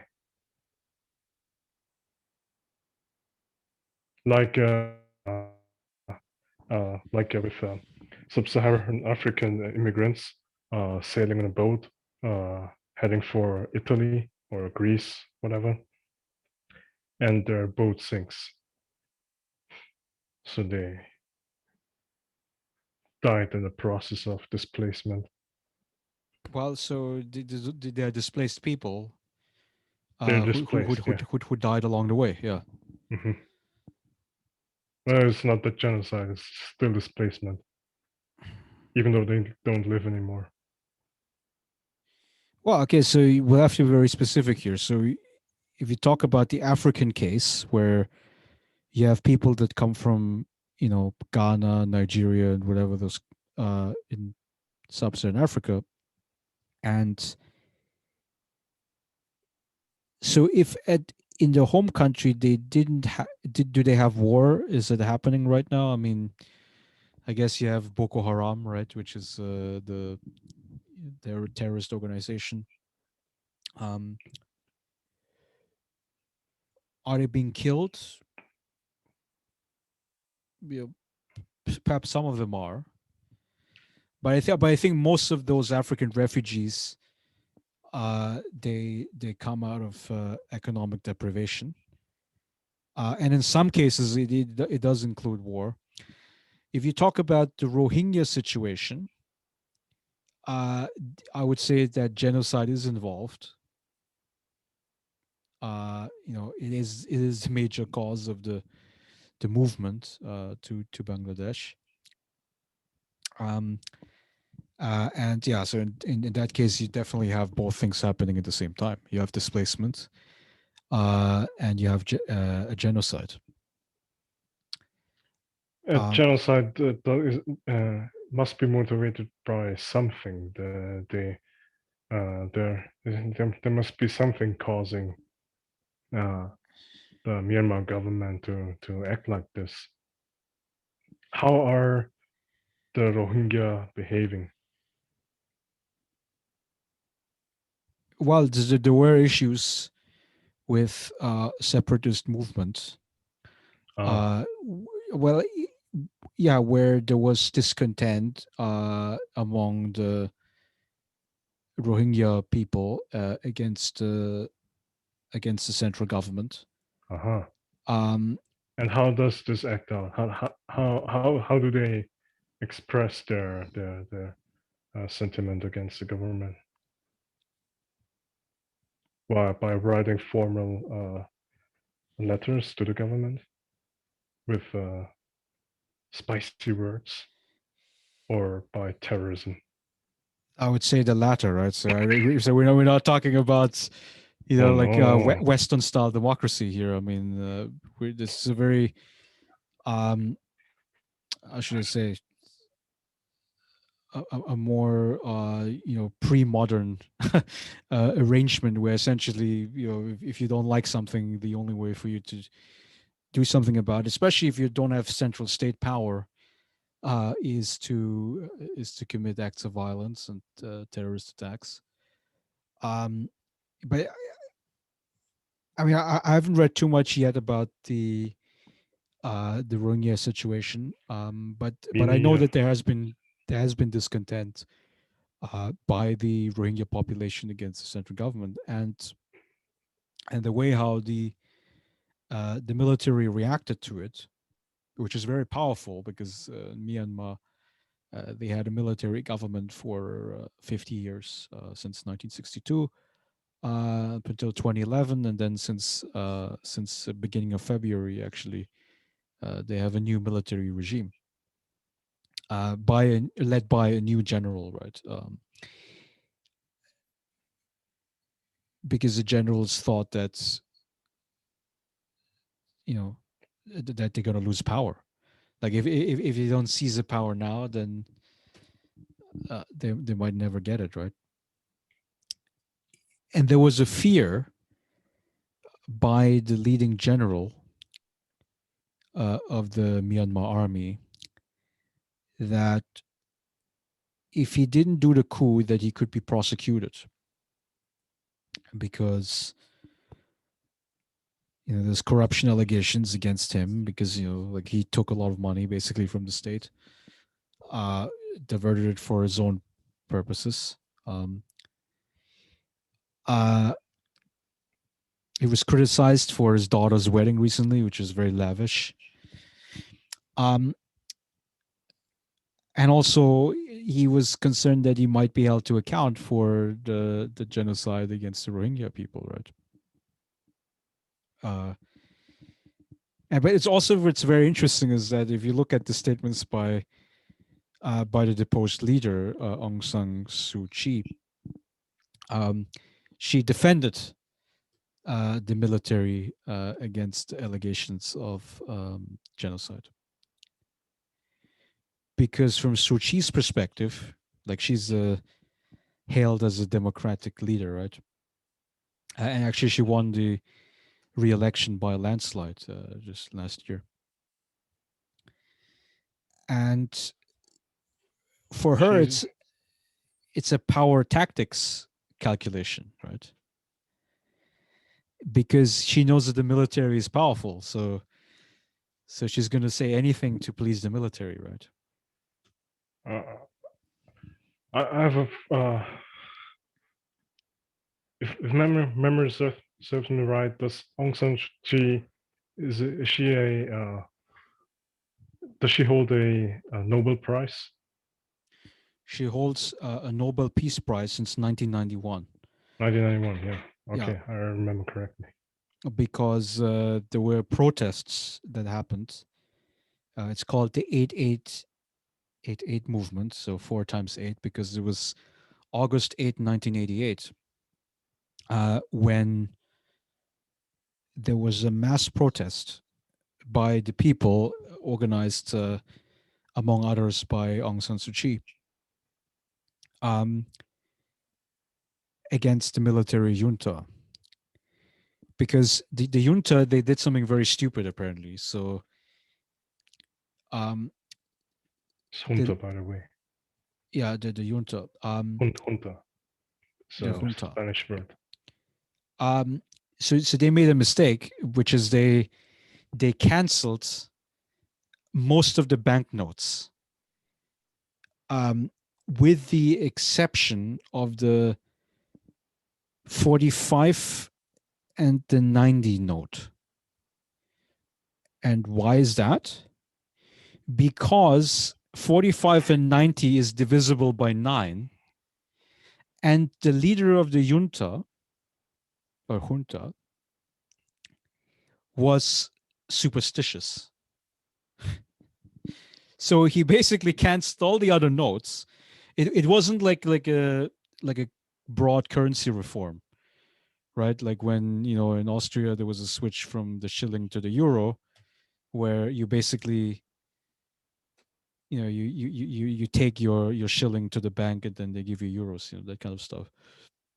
They didn't do that, right? Instead, they just canceled the other banknotes, and so you basically wiped out a huge portion of people's savings because you're not going to have 45 and 90 notes. I forgot the name of the currency, but anyway. And so yeah, people were completely furious. um I'm sure there were Yeah, other and issues then as well. There were other economic issues too. I mean, inflation and stuff like that. um but yeah, so she was a big part of that. And then because of these pressures, um in 1990 there was an election, the first national election held after the military coup in 1962. And Suu Kyi won that election, but the junta did not give up power. They held out until I think 2011, and then they shifted to civilian government, and then they did the first elections again in 2015. Again, where Suu Kyi won, by a landslide. Because I mean, if you do interviews with people on the street, um, well, of course now you can't do that because of the junta control, but people love Suu Kyi. She's like, oh, she's the mother of the country or something like that, right? Um, and because and also because people think that they're a bulwark against the military, because people think that the military is abusing the power. They're so powerful. I mean, they've held power for over 50 years, and you know, whenever there are people that are comfortable with power, they don't want to give it up. And that's definitely what happened in this latest military coup, right? And now there could be sanctions against Western sanctions against Myanmar because they were lifted in 2011, 2012. Um, it's important to analyze the Chinese position on it because China's position is that it's an internal affair, and they will deal with any what they call legitimate government, which basically means anybody who is in power at the moment. I So think it's the most reasonable standpoint. Yeah, yeah, and the other countries in Southeast Asia, including Thailand, Vietnam, Laos, they all said that this is an internal affair. The the Myanmar people, the Burmese people, they have to figure it out themselves. true, Uh, absolutely true. well, because the Western position is that we have to do sanctions, and the question is like, well, what do you mean by sanctions? So you can have Iranian style sanctions, which means that you try to hurt the population, right? You basically make it impossible for Western businesses to do business in that country. Or you can do Russian style sanctions under the, I think they call it Magnitsky Act, which is some,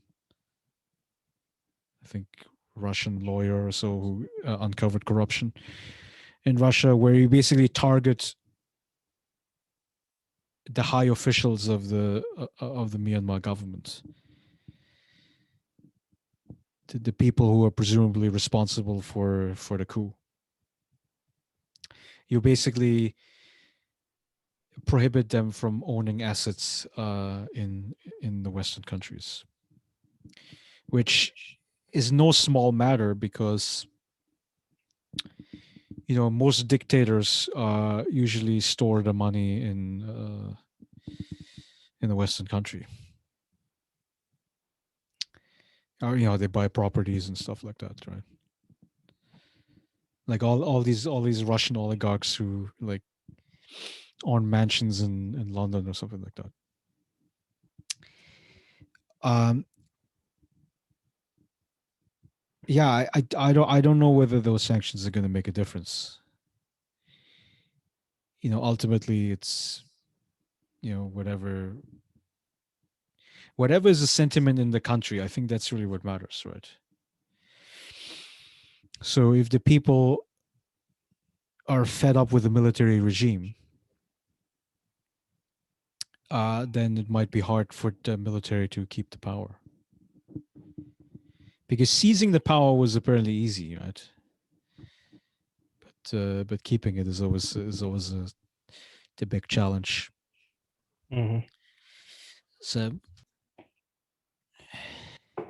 That's not the smoothest of transitions. it's You should for next for your next podcast think of segues like uh, we'll take a short break and uh, we'll be right back with a message from our sponsors. well, Something that like that. that's not going to work because I don't have any sponsors, and Well, I they get a sponsor, dumbass. well, I mean, no, that's the thing. I mean, so if there was one and I could find one and stuff, I mean, I'm not opposed to that. But if I Allowed. wouldn't make How any, can you retain a political neutrality with when you sell out, huh? well, it depends here, right? Because so for most products that I would be selling or help sell, um, it doesn't interfere with what I say in the podcast, right? And I mean, but of course, like let's say like in this podcast, I already trashed Amazon, right? But let's say Amazon was one of the sponsors. Uh, yeah, that would be a problem. But you know, in most cases where it doesn't happen, I think I can sort of go in any direction that I want. And Well, I mean, nowadays, if you say anything that's vaguely uh, against mainstream, you're facing backlash. Like happens to uh, what's his name? What's his face? Nigel Ng. Uh, when he canceled the video he did with that Falun Gong follower. was it Mike Chen? Yeah, I like both of them. I'm not interested in their politics, Well, Mike but Chen produces good food videos, so I I watch the agree. food I agree. videos. It's the best food videos, food vlogger I know. Nigel is just sometimes good videos. I don't. I prefer Mike Chen's videos. Strictly dumpling. Uh, but as I'm saying, what is saying? What's his name? Rod Nigel. He canceled the video and he faced backlash. He got canceled more or less. Right. So It doesn't hurt his numbers. It's just a few people that are outraged. okay, so the backstory is that the Falun Gong is an opponent of the Communist Party, right? The Chinese Communist Party. Yeah, Uh, that's the and only belief. That's stupid.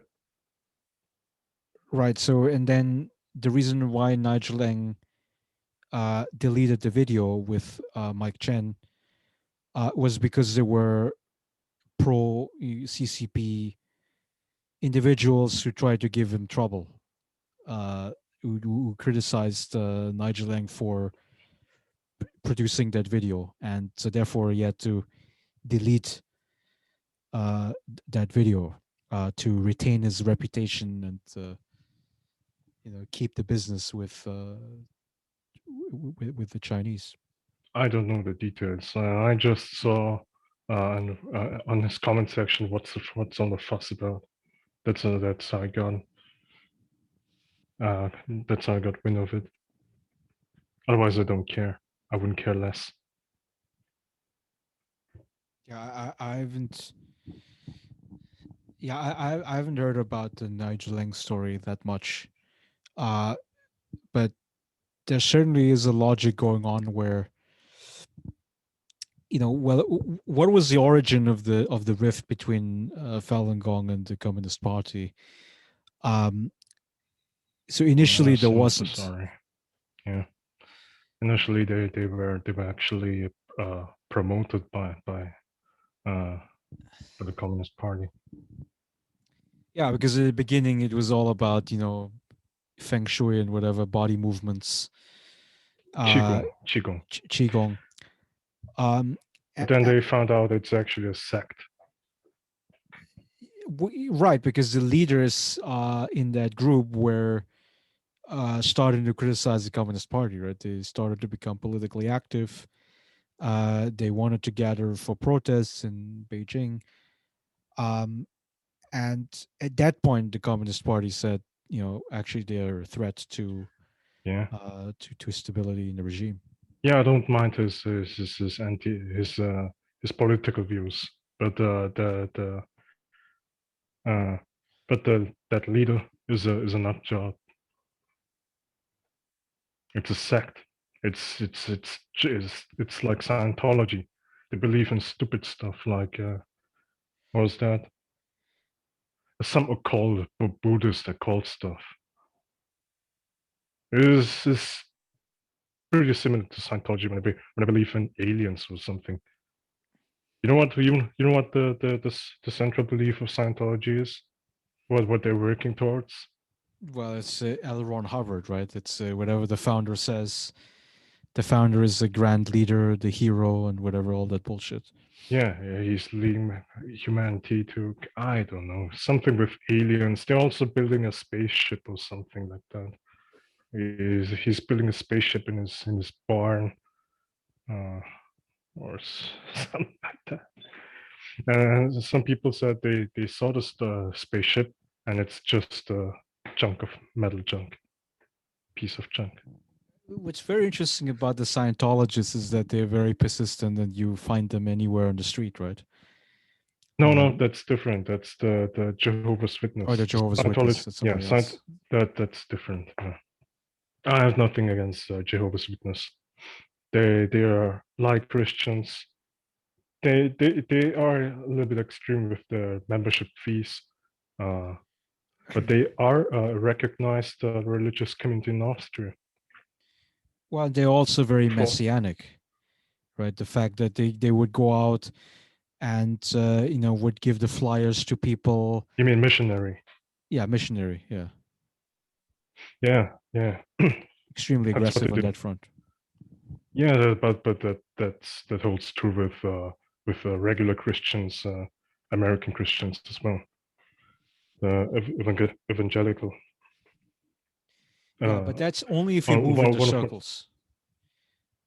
So if you go to their institutions, the fellowship, the church, etc., and then if they try to be very convincing in the preaching and stuff, I think that's okay. That's fine because because you sought it out yourself, right? mhm. But that's not what JW is doing, right? They're like leaving flyers in your door, right? They meet you on the street. I mean, I met someone like I was at the conference in Cleveland 2 years ago, and I saw somebody in the freaking bus stop in like not in the central part of town. Actually, it was a little bit further out. That's where my hotel was. Um, and and you still find these people there. I mean, what the hell, man?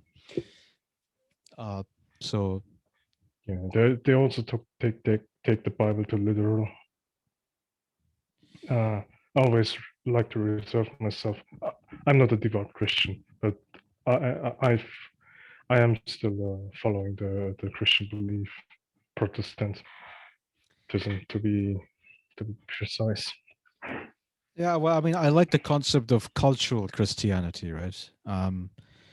So, if you have, you could say a Western name, right? So that's already an indication for cultural Christianity. I mean, or, if you celebrate Christmas, or, Easter. Yeah, it's Uh, cultural Christianity, as you said, but it's, in my opinion, not a religion anymore. Then, because religion has to follow some rules of congregation. right. And a big portion of it. And so to me, religion uh, cannot be separated from sociology, right? Because obviously, I mean, you could define religion as theology, right? But theology Mm, is a little bit too intellectual for me. I mean, for me, yes, indeed. religion is about society. It's about the fact that I indicate to you that we are part of the same group, right? That we are part of the same tribe, Hmm. and the Yeah, fact that we, theology is a total different uh, field. It's more scientific. Yeah, it's one of the studies you could do back in the days in the Middle Ages, next to what was that, Latin and something like mathematics or something. And the theology is one of the most important studies you can do in the Middle Ages. yeah. And So actually, as our religion teacher pointed out, you have to be you have to have a very strong faith from the beginning to keep your faith until the end of your theology study, because you're all you do all the time is questioning. That's what you do as a scientist. yeah, you pose questions, and for the average believer, I don't think they are that interested in theological debates. I mean, I think what they are concerned about is purpose, right? So there's like one story that feels good, right? And they want that story to be true, and they think that because the other people in the community believe in the same story, right? So that means that they feel like they are part of an overarching community, right? And the feel good part is not necessary. It changes over time. Back in the days, uh, uh, people like to fear God more than be graced by Him, uh, than receiving His grace. It's more important to fear God than to love God. Back in the days, that So, of course changed that sentiment. so you were referring to Judaism, right? So that's Judaism, no, no, I was referring to Catholicism, like, or or Catholicism. or or, or Roman Orthodoxy. It makes sense for the leaders of the church to have a obedient fellowship who fear God more than to love Him, because that makes them more of a disciplined population, easier to control. That's one argument, but I would also say it's partly because of a culture, a conformist culture. Yeah. So if you look at the history of Christianity, obviously there was a big split in 16th century, I would say, with the Reformation. Um, and a big premise behind the Reformation was the printing press. I mean, it is technology. because without the printing press, you cannot educate people on reading the Bible in the language of the vernacular rather than in Latin, which only the priests themselves spoke and understood. Sometimes not even them, because sometimes because church offices were often bought by nobility and such. Because nobility, they have a lot of kids and they don't want everyone to inherit, to split the fiefs. So they would send some of the kids to monasteries or so, or buy church offices for them, because church makes a lot of money from church taxes. Right. It is an asset. That's called the tithe, right?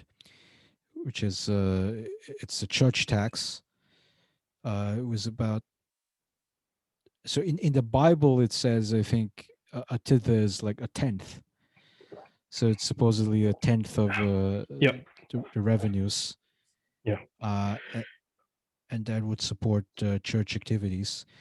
Um, and you can, so if I was the king of that, of an empire, uh, if I wanted to retain my power, I would have to keep the priests on my side, because the priests are the ones that are going to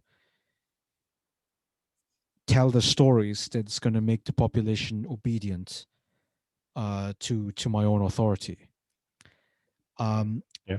and so in that case,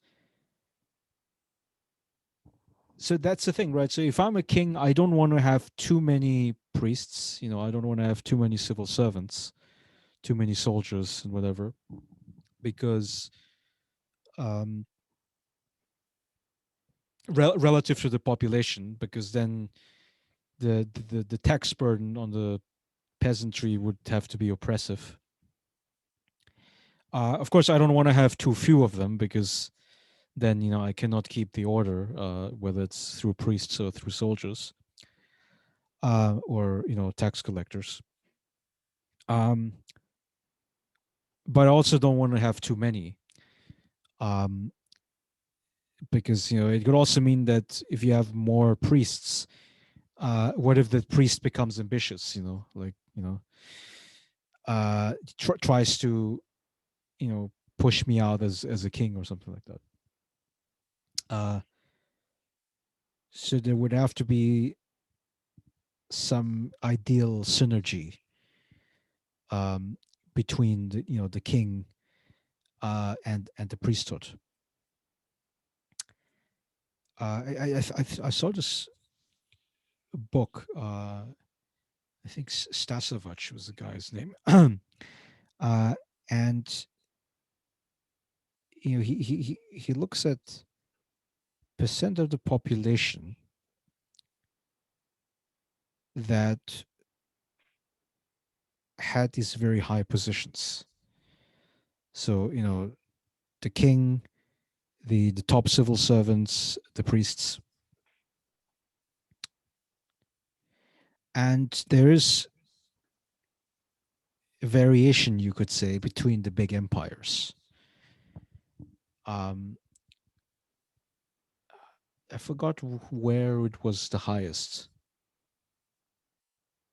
but like for instance, like the English Empire was run very cheaply, with not so many people at the top.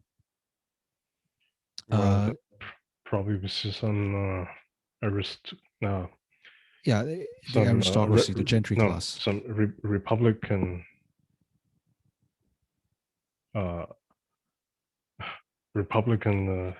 empires. Well, if you can say empire, like Venice, Well, those are the city states. I don't know how. they did gather up some land in the course of time, because they made a lot of money, and they spent, and at the time was chic to have a big army, and you don't have big armies for nothing, so you conquer shit. and they conquer uh, the land around them in Lombardia, some pieces of land in Croatia. Uh, they hold Crete. They got some of Albania. They got some of the Greek islands. Genoa went even further. They got some piece of Crimea.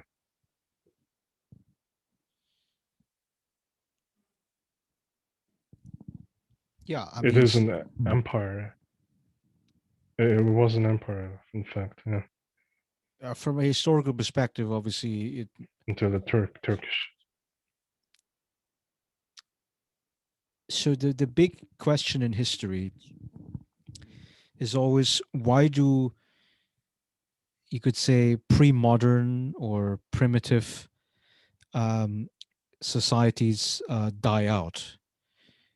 Um, a- and the answer would have to be that the ones that are, you could say, more modern, they are bigger, they employ newer technology, and they have larger armies. And then with that, you can basically squeeze out anybody, uh, any social organization that is simpler and smaller. So, um, Yeah, often there's a lot more to it.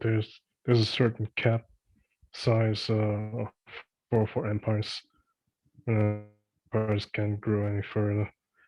Obviously, I'm getting a little tired because I woke up when 5 o'clock,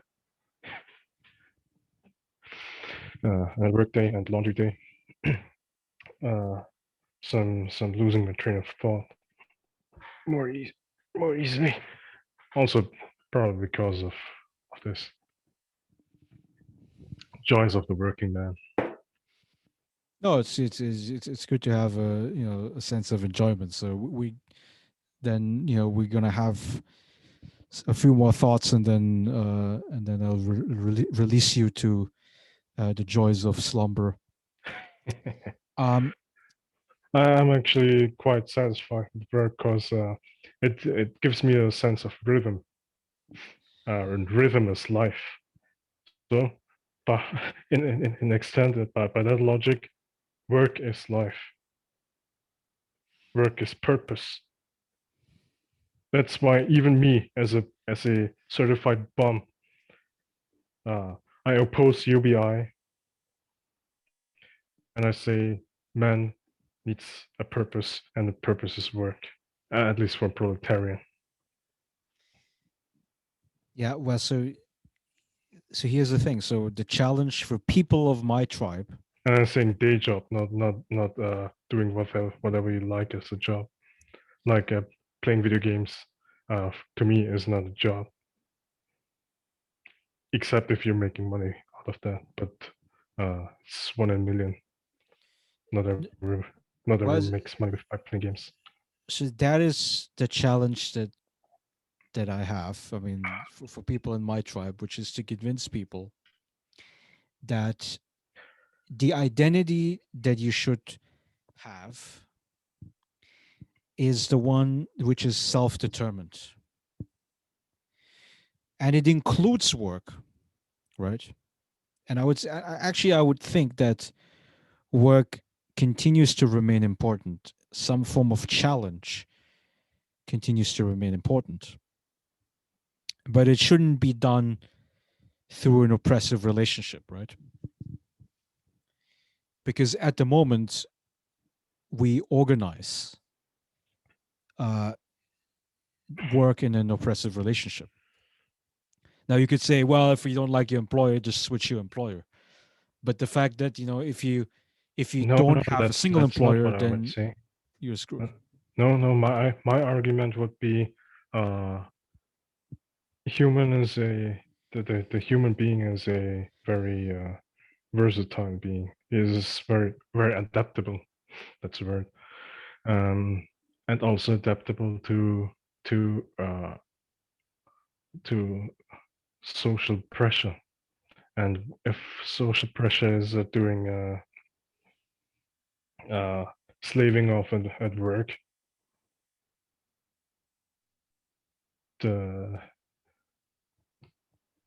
man does it. They may they may curse once in a while or drink, but they do the work Yeah, because they and want to survive, because they want to yes, eat. I'm also going to work because I want to eat. yeah, and that's the historic link, and I think that the challenge for people of my tribe is to convince people that the purpose would have to come from other things, essentially. I mean, it would have to come No, from I think fighting for existence is what makes human human. Uh, Otherwise, we just delve into self-indulgence, and I don't think it leads to anything good. As I said, a certified bum is saying that. right. So we know historically speaking, there was a certain percentage of the population. So going back to this issue of priests and let's say civil servants, tax collectors, etc. Right. So those were people who were freed from, we could call it, the productive process, right? So they didn't have to sew the clothes together. They didn't have to produce the food, right? And of Mhm, course, food back in the day was the most important commodity, right? mhm. So, um, and that has not led to chaos, right? So now the question that we have for post-industrial society, right? For a society where most people are not even working inside of factories anymore, it's like the lifestyle that we used to give to the gentry, right? In the days past, so the priests, the civil servants, etc. That lifestyle we could start to give to everybody because of technological progress, because the robots are gonna do the useful stuff. Yeah, but I would argue that not everybody will make the most out of it. I do subscribe to the teachings of, well, to whatever Nietzsche said, with this percentage of 10%. Uh, well, he used the term Untermensch and Übermensch, uh, lower human, superhuman, and human being is a herd animal. Herd animal likes to follow his shepherd. At least 90% of humans, and you're uh, actually uh, nowadays people enjoy more freedom than ever to do whatever they want, and uh, my observation is that not everybody is making the most out of it. They just they just do self-indulgence, yeah, like I Well, do. yeah. So that's the issue where, um, okay. So can everybody be a superhuman? The answer is no. But you don't have to be, right? So, I mean, It's a uh, waste. yeah, but also like, what do you mean by waste? I mean, again, like for instance, when I It's say that, more or less a philosophical questions. right? So, for instance, if Nietzsche I also say said, that video games is a total waste of time, but then for you who's playing it, you're saying no, video games is fulfillment. It's great. It's beautiful. it is fulfillment, but at the same time, it's a waste of human life. I said from the beginning that or in one of our earlier talks that I am philosophically I like dualism and realism. Uh, I always accept both sides of an argument,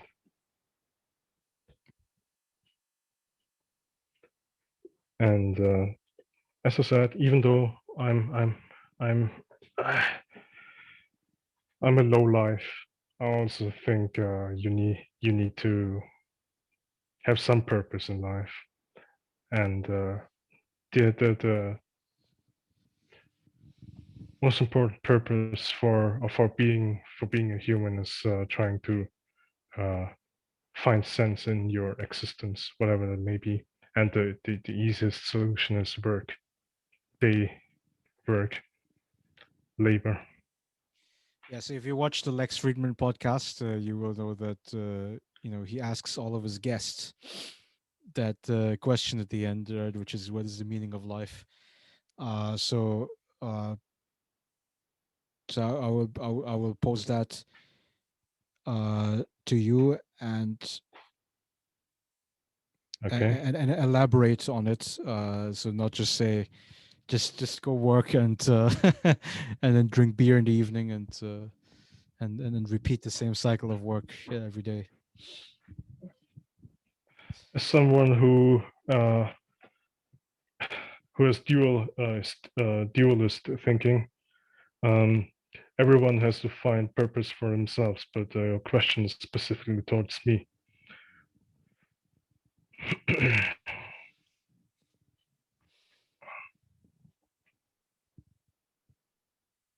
To live.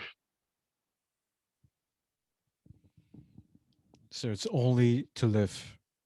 Yeah, There's no I there's could no qualification after that. I could quote Nietzsche again.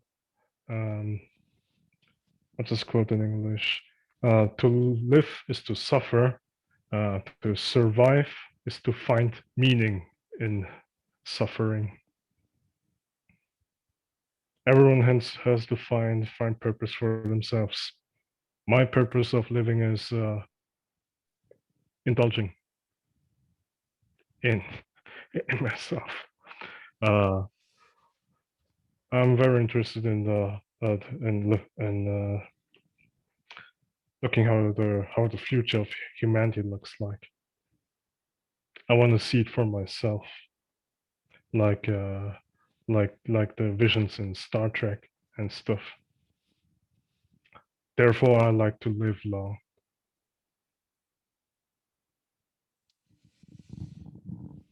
Yeah, I mean, looking into the future. I mean, and that is very much laudable. I mean, so my favorite quote is by Richard Feynman.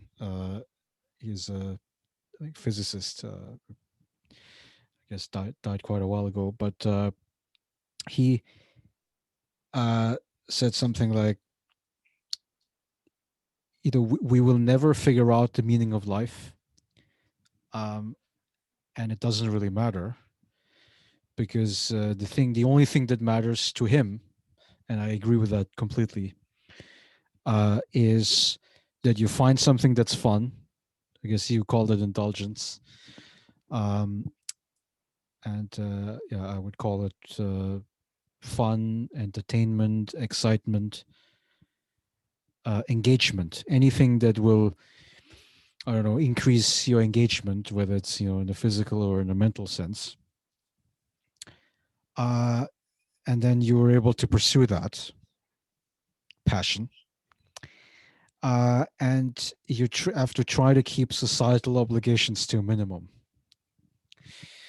um, because you have societal obligations. So as you mentioned, in today's world, you still have to pay your damn bills, which means you have to work for some employer, and then you have to do what the employer wants you to do.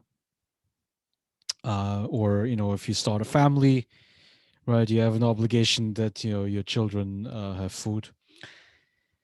um,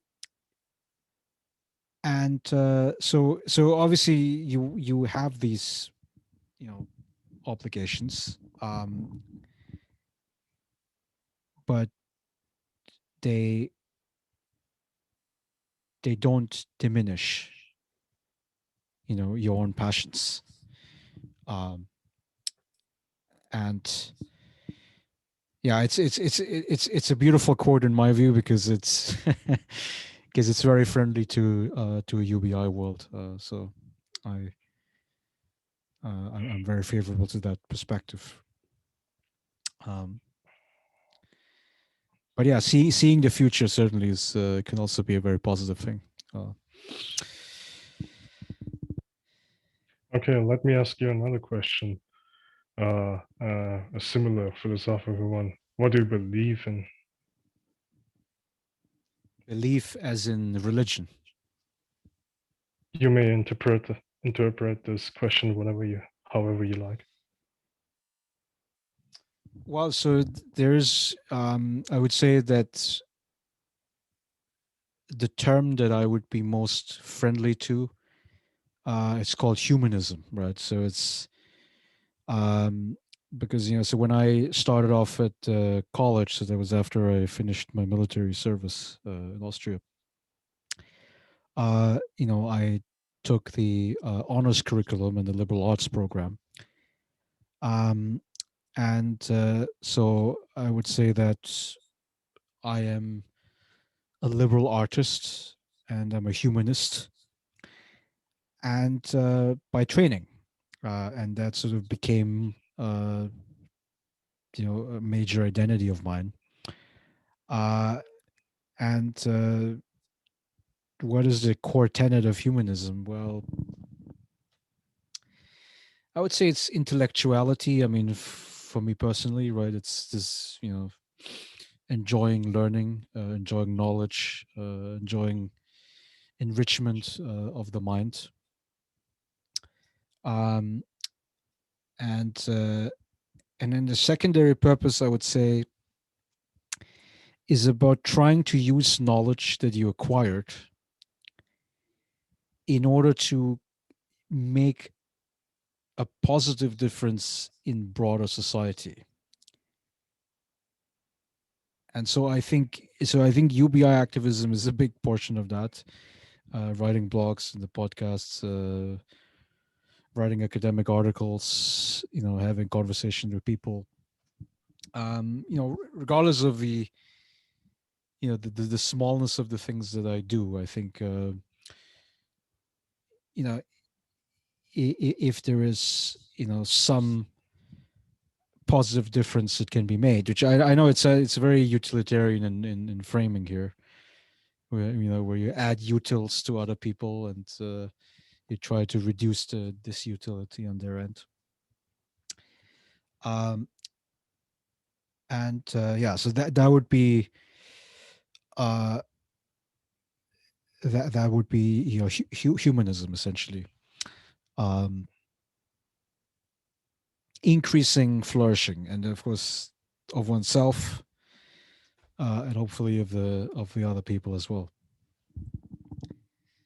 Um, but as far as religious belief is concerned, I mean, I'm obviously culturally, in the Christian world. Um, but to say, well, okay, there must be a God, there must be somebody who judges you, and all these things.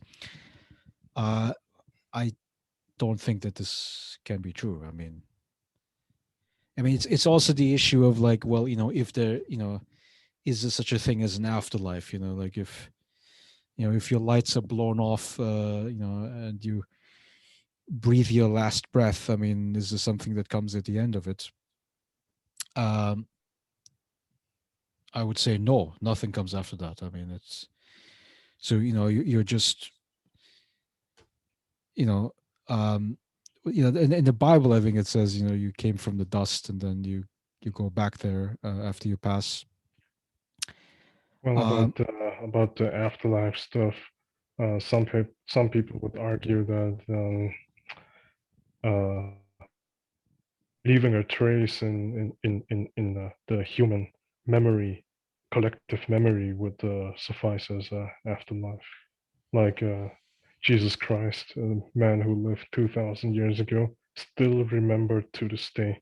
His life, his biography, more or less, is written in in a book that existed since since yeah, just as long.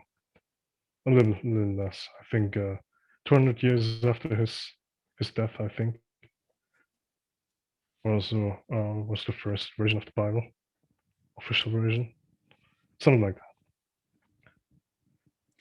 What do you think about that?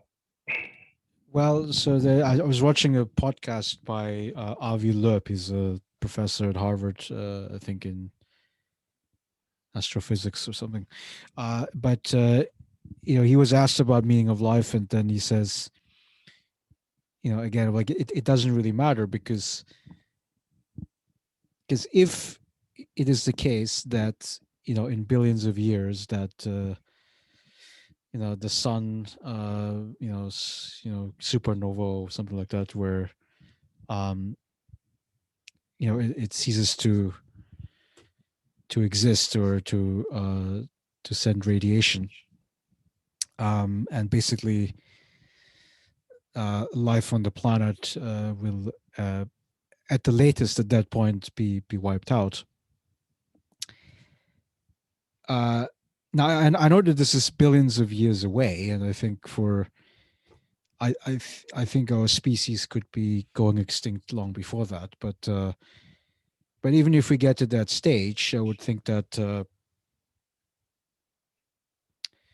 yeah, I mean, so your logic would apply if we could have some like infinite human life, um, which I don't think is going to happen. Well, you can maybe not in the real world, but you can always simulate it. No, not always, but that if the technology is there, if you can like uh, mimic your consciousness in an electronic brain, use a supercomputer like processing power to simulate life, you basically achieve uh, you you've basically achieved immortality if you can simulate a lifetime within a couple of hours of real time. Of course, only the super rich can afford supercomputers like that, but that's a different question. It's a societal question.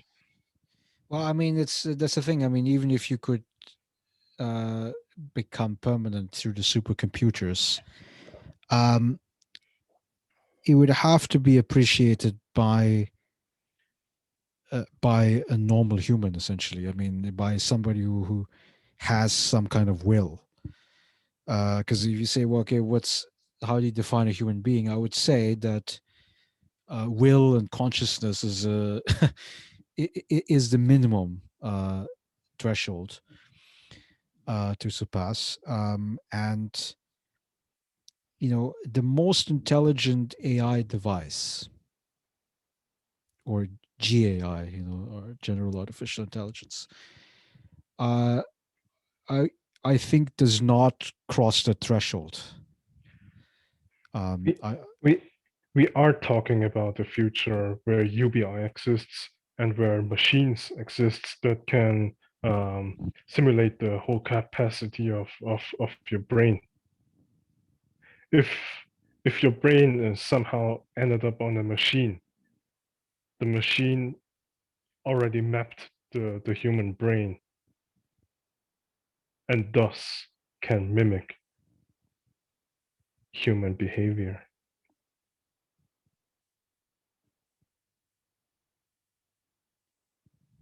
There's a mimicking of human behavior. I mean, for me, the thing that matters is there has to be When I some say conventional human who appreciates it. yeah, when I say mapped human brain, I also mean that they are capable of developing their own consciousness.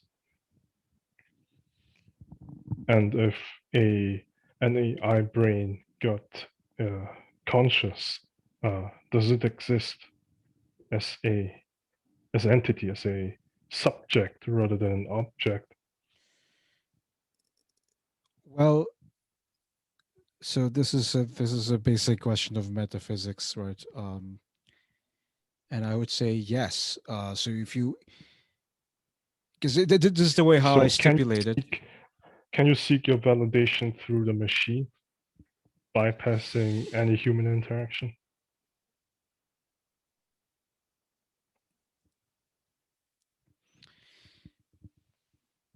Well, well, it would be yes if we could, establish that uh, that AI developed consciousness. I mean, at that point, I mean, if we get to that point, then I'm not saying that it's inconceivable or that it's impossible.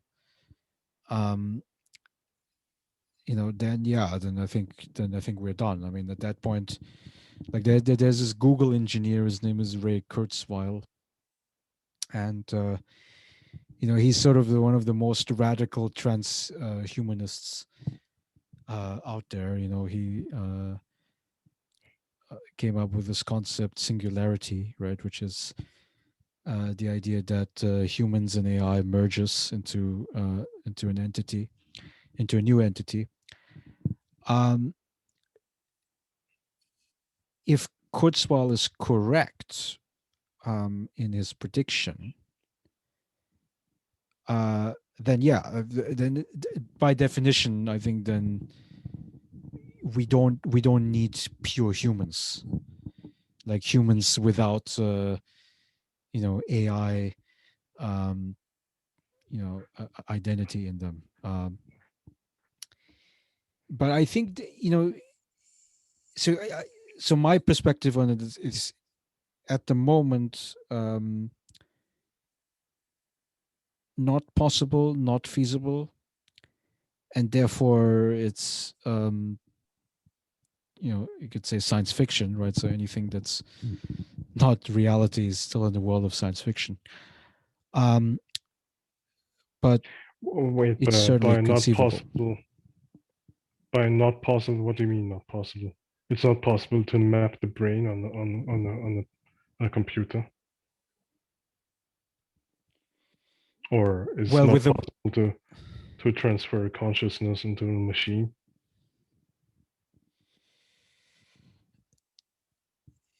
yeah, it's not possible to create a consciousness It's not on possible to on an AI device. Not at the present. not I at mean, present. Yeah. yeah. So the issue is like,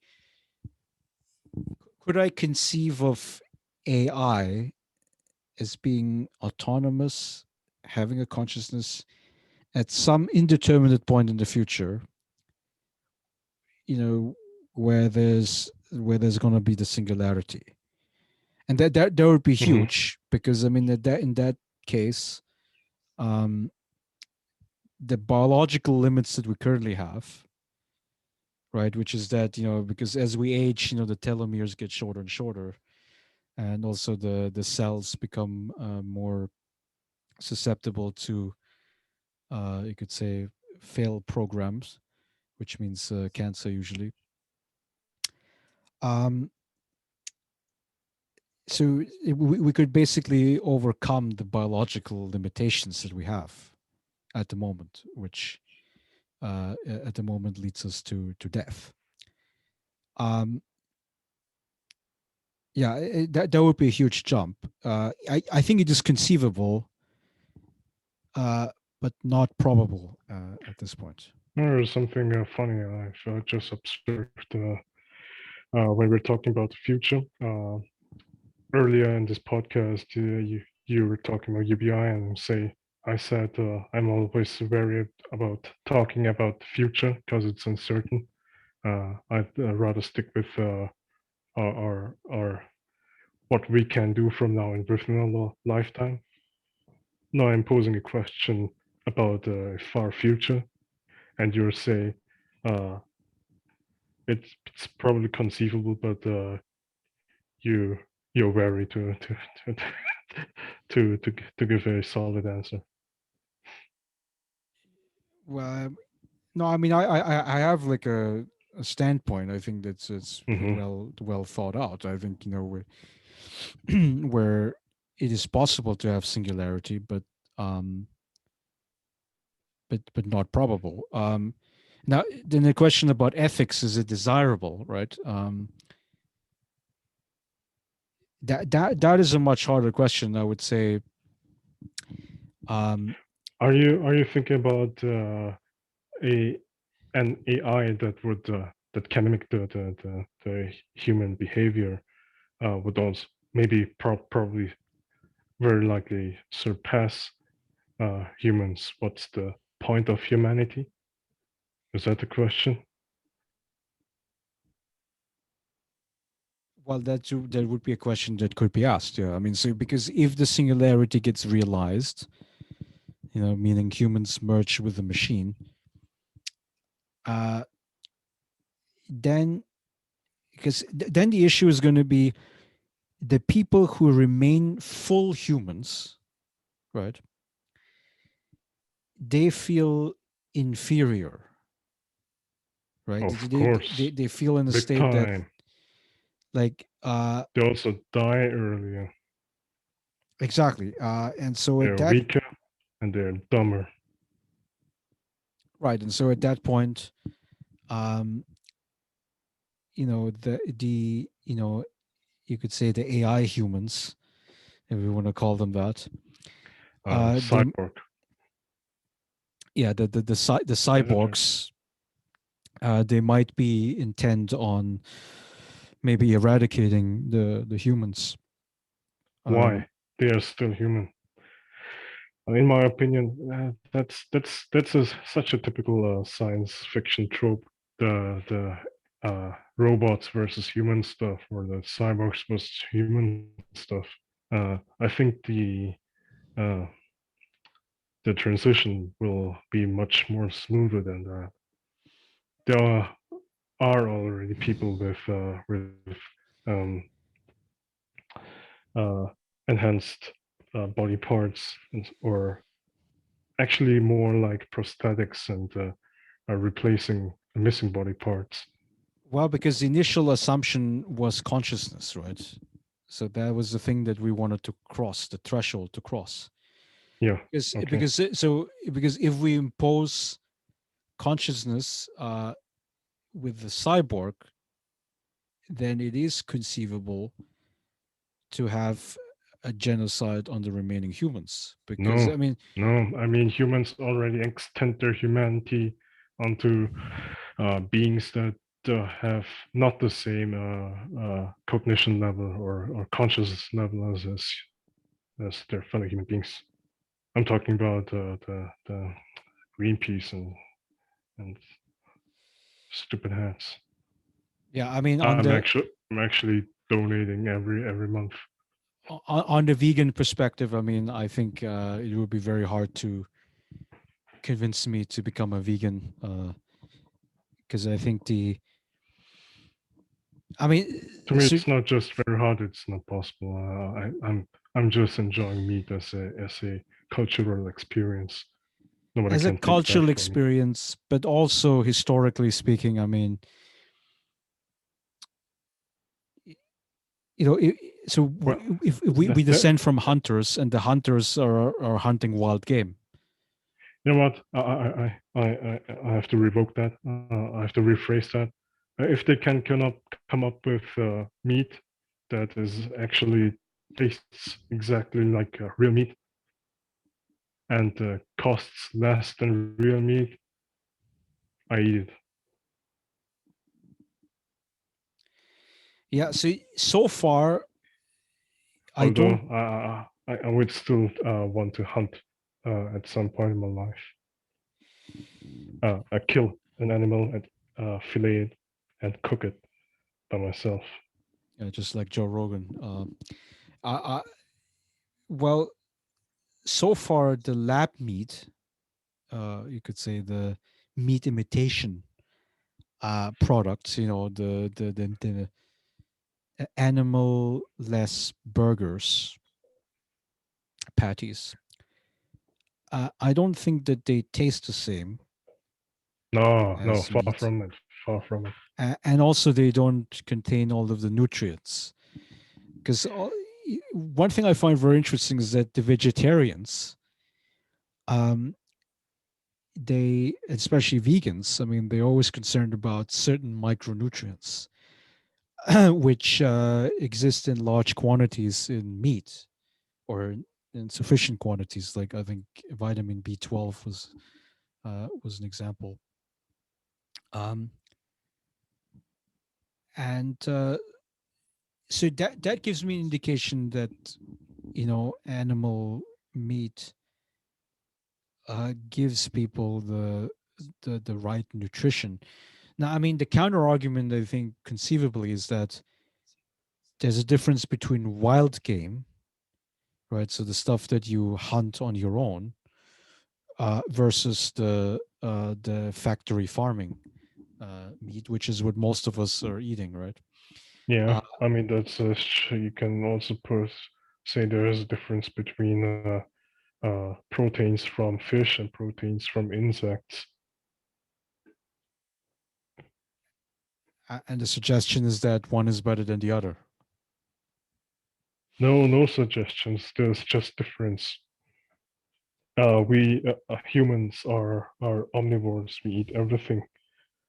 So, some also say humans are the only mammals or the only animal entirely that drink milk from a different species. I've seen cats do that as well. Well, people feeding cow milk to cats. Yeah. So in the So we are not article, the only one. A stupid argument. yeah, it's just made out of ignorance. So I was reading this article, Wall Street Journal.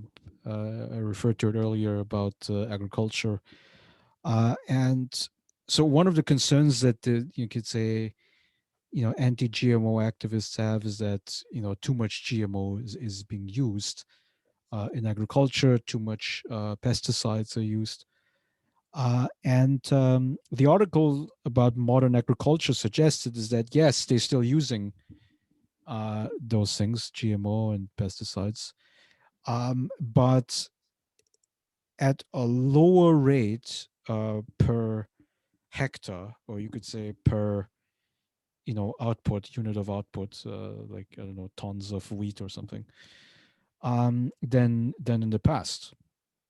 Um, Now, of course, because the human population is increasing overall, so you could argue that maybe we're still using as much pesticides as we had 20 years ago, but certainly not per unit of output. Um, and that I don't know. I mean, it seems to be a very optimistic story. Now, you could say that Wall Street Journal is made up by Wall Street and capitalists, right? And they will paint a positive picture of you know the system that we have. Um, yeah, I mean, I'm not an expert in agriculture, but I'm also not a nutritional expert. But I think that meat is an important part of people's daily consumption diet. I mean, it's so if the vegans say it's not essential, then I'll be like, okay, all right, there's ways how you could survive. Like you eat more beans or something like that. Um, Or you can just take supplements. I would count that. yeah, but you're right. But then it's like It's not natural, but anything we cook is not natural either. That is a solid argument. Uh, what is that? The, like instant noodles use uh, when you were in Austria. I suggested, hey, let's eat instant noodles. You said no. I don't like that. It's not natural. well, so Taking supplements as a vegetarian is not natural either, but it works for them. right. So in yeah, so then the counter argument to that is the pleasure argument, right? Like, is it not more pleasure to put a juicy steak in your mouth? Well, Uh, their pleasure is to have a healthier body. If you eat steak a lot, you uh, or I had Domino's pizza today, and I feel kind of heavy because of all the grease from cheese. well, But it's a dough. The dough is the thing that screws you up because no, I'm pretty sure it's a cheese. Maybe the dough. what the dough is contains all of that. Yeah. Well, it's carbohydrates basically, a form of sugar. Oh, Uh, and there's a lot of fat in the cheese. That always makes me drowsy. Uh, Funny because I actually prefer Italian pizza, and here in Austria, a Italian neighbor, we have pretty good Italian pizza. But just once in a while, also I like that fatty, greasy American shit. so the Domino's pizza that they have over there is authentic. I can't remember having Domino's in America, but I can compare it with Pizza Hut, and yeah, it tastes American. I think there's a different kind of choices like uh, quattro formaggi and diavolo. I don't think there you get these types in America. Also, there's no sausages. I wanted sausages on my pizza. Well, I think pepperoni is the baseline for a lot of pizza over here, Yeah, and you got pepperoni. That's kind of pepperoni, pepperoni and pepperoni and jalapenos. yeah, I mean over here, I mean we've got this pizza shop, and it's sort of like a more upscale one. So they put prosciutto and whatever nice ingredients that you get in European pizzas. Um, and that's pretty good. I mean, that's a pizza I would eat. I mean, but then if you say, well, Domino's or Pizza Hut or any of these classic greasy American pizzas, not a particularly big fan of that. Again, with his Princeton snobbyism, unbelievable. Ever since he started living by himself, he's always doing sports, jogging, and bicycle, eating healthy. Well, but that would be that would be a lifestyle that I would Bourgeois lifestyle. that I would carry elsewhere. I mean, if I moved elsewhere, I think that I would try to retain that mindset. Yeah, I mean, you see, I mean, you don't have to, live a healthful life. I mean, because it will all come to an end anyway. Um,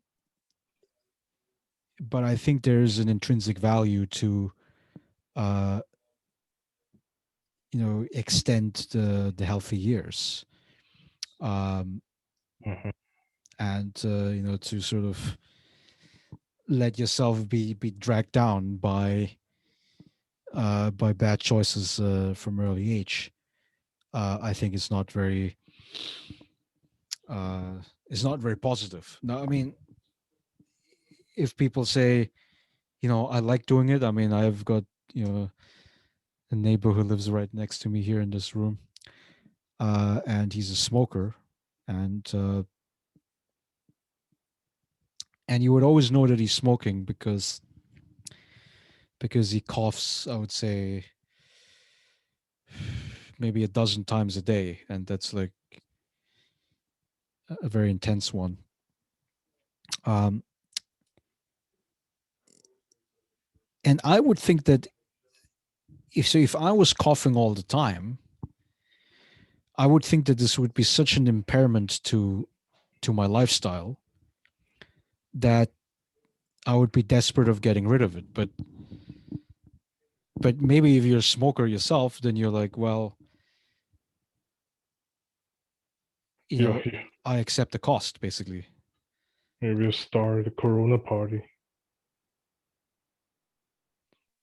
Did you start a Corona party? Well, I mean, uh, what's the point of your Corona reference? No, I'm just saying, if you're coughing all the time, you'll be very uh people want to be around you. Yeah, I You'll mean, be of a course, star. yeah, that's of course another issue, right? That well, but like if you got COVID and then you happen to have the genetic mutation which makes you liable to severe case or death. Um, that I mean that's just like that's what fate is, right? Yeah, I mean, it and just called you. and people still go to these Corona parties. I mean, because maybe most of them because they want human contact again. But uh,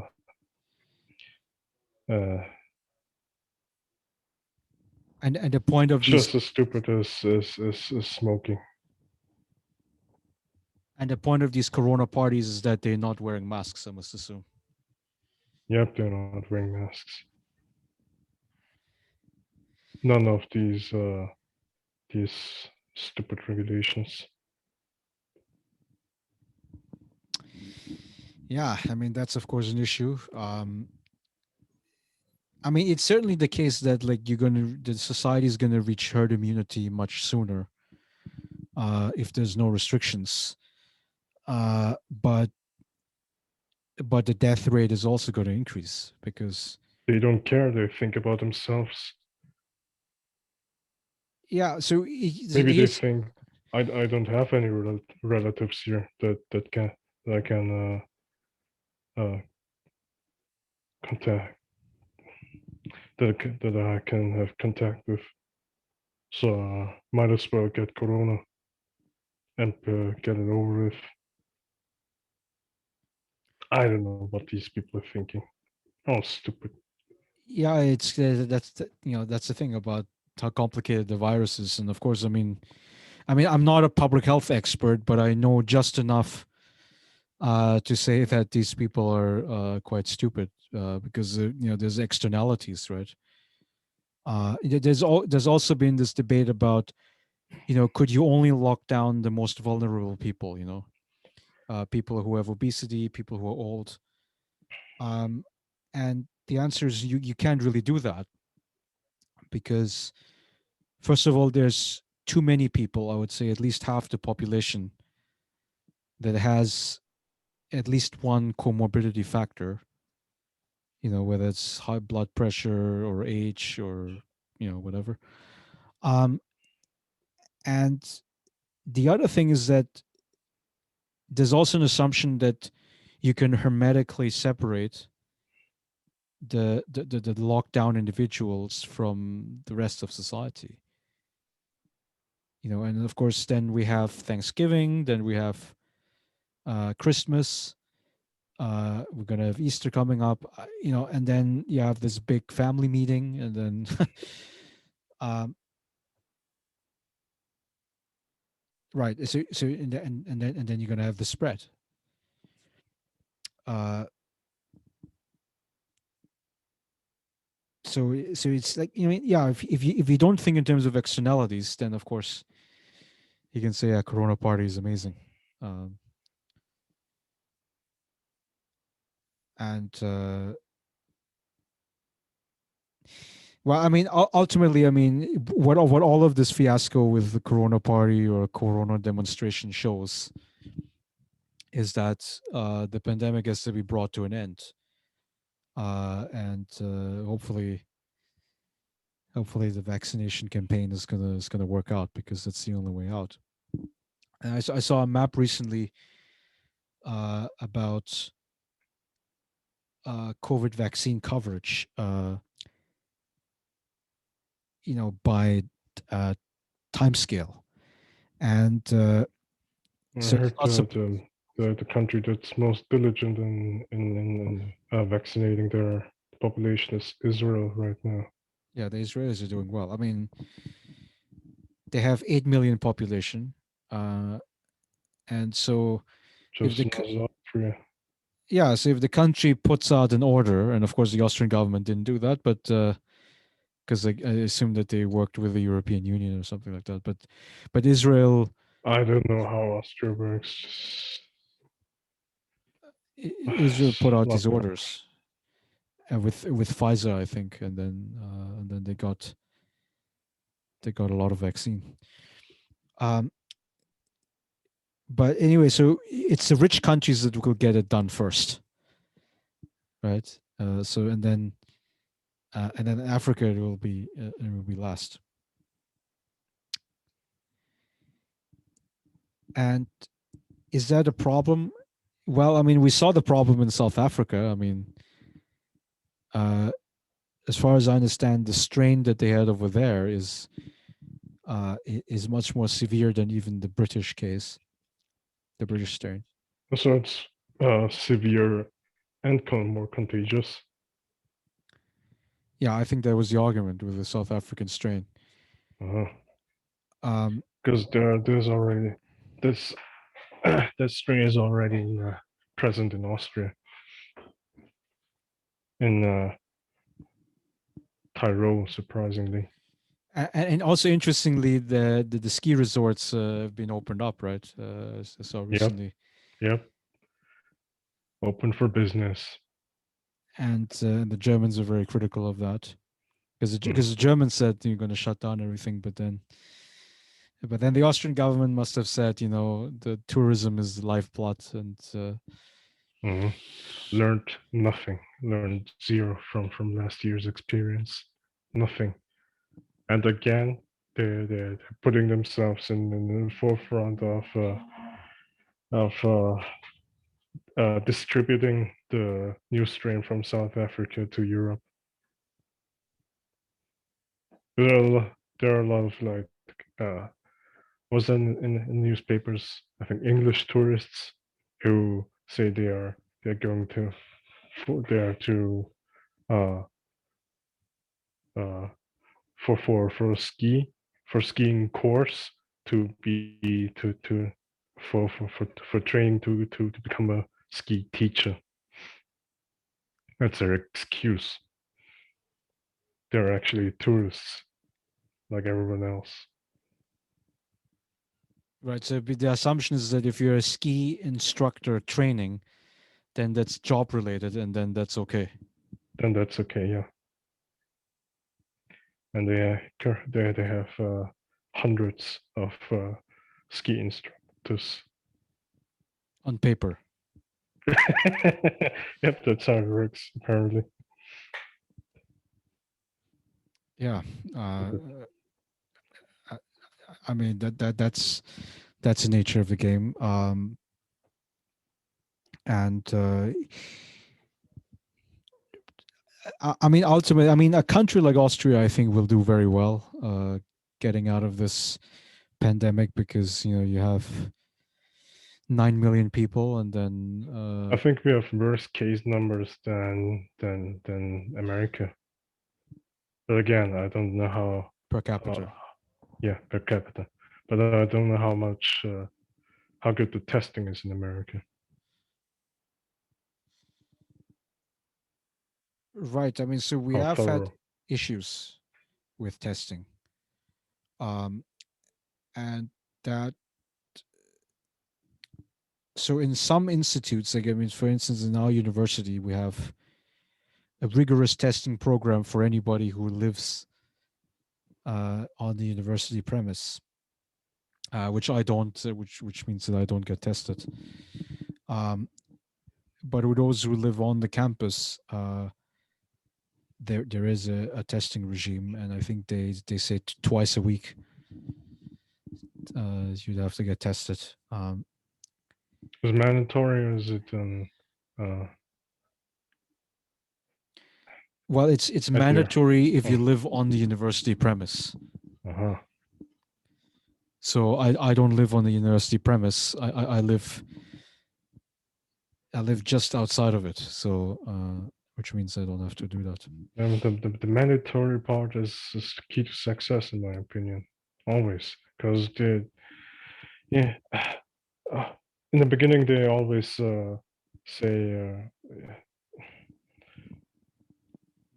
uh, they're relying on the population to be discreet, but it doesn't work that way.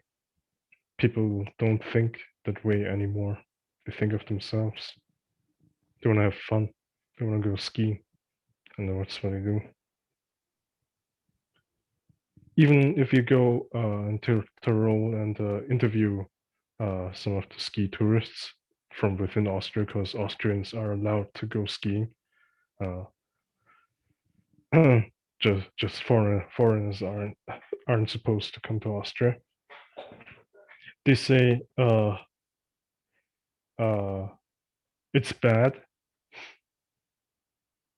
that there are so many people, but I want to go skiing. That's what most of them say. Yeah, so it depends on what mentality you have here. I mean, if your philosophy is carpe diem, right, where you say that, okay, even if I know that I'm gonna catch COVID and then I'm gonna die in 3 weeks, but today I had fun. Yeah. Um, that's carpe diem, right? I mean, it's the No, most radical application of it. or YOLO when you speak. Yeah, and now the issue, of course, with that logic even is that I mean, I saw this heart wrenching video of this dying woman in the hospital bed, and she said, I didn't take it seriously. Now I take it seriously. And then, of course, she died after that. Um, that's, of course, yeah, not a comfortable reality, right? It's that you regret it, but then at that point, I mean, if you're already in the hospital bed, it's out of your control, right? Uh, Yeah, hindsight is 2020. yeah, Hindsight is 2021. yeah. I mean, that's the issue. I mean, we have, yeah, but also it's just like in school. I mean, we used to have these fire drills, right? So the fire drill goes off, and then uh, you get information, and then you walk outside of the building. Um, it's good to just be aware that you could possibly need that experience.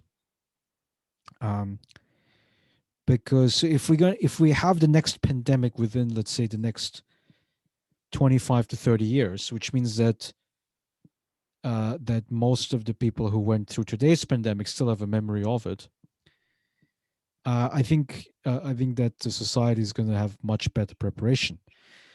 Now the issue is that if this is a once in a century pandemic, just like the Spanish flu, and so the next one to hit us is like in the 22nd century, where most of us will no longer live. Um, yeah, then of course the same issues, the same mistakes are going to be repeated. Yeah. But I think there is still a difference because when they had the Spanish flu, the first wave was, was a bad strike. A second wave was quite bad, and then the third wave was the one that caused a lot of deaths. Um, and and then ultimately they brought the pandemic under control because of herd immunity, effectively. because most people had received one strain uh, of the disease naturally, and to have a vaccine. The Pfizer vaccine was the first one, BioNTech Pfizer, was approved on December 13 in the US government. And I think the European administrators waited a couple of weeks after that. Um, they started to sequence the coronavirus, I think, in January. I think the end of January. So basically, within 11 months, you go through three phases of the vaccine, and the fourth stage is the approval. Um, so that to me sounds like a success story to me. I mean, assuming that the new strain is not going to make the current vaccination campaign useless. But assuming the best case scenario, actually, we found a scientific solution this time around compared to 100 years Yeah. ago. So that to me sounds like a Yeah. positive development. So if there's future pandemics, we're going to be able to resolve it better, presumably. There should have been plans uh, to to to deal with pandemic from the beginning. How countries should have acted. As that in the beginning, Bill Gates already talked about it. 2015 was that in his TED talk. Yeah, it was. So people should have been already been aware, especially that the WHO should have already been aware and have some kind of strategy going. Yeah, but that's the thing about long-term thinking and whether it's possible or not, because every year the IPCC, International Panel of Intergovernmental Panel of Climate Change, they publish a new report about basically the newest data about climate change. Whether it's sea level rise or ocean acidification, uh, or heat storms or whatever else. Um, and every year new data, every year new warning, and then if you say government policy, and we actually don't, you know, I mean, there's some steps, of course, that are happening, right? Some small things in the margins. Um, Greta Thunberg goes out for demonstrations, but people ignore her. Um, Yeah, the pandemic strikes, and then all of a sudden, Venice is clean, right? The ocean waters are clean, right? The sky is clear because there's less airplanes. Um, but that's a temporary blip, right? Because our economic system says that we have to give people like you and me jobs, right? And to get jobs, it doesn't have to be CO2, but in most cases, it there's some CO2 output in most activities that we do. Uh, even in higher education, where it's like, okay, I stand in front of the lecture room, blah blah blah. The fact that the building has to be heated and the electricity and all these kinds of things. So, um, yeah. so we have to admit CO2 at the moment. Uh, and that's ultimately the trap that we're facing. The emit CO2 part is not the problem. The adding CO2 to the atmosphere is.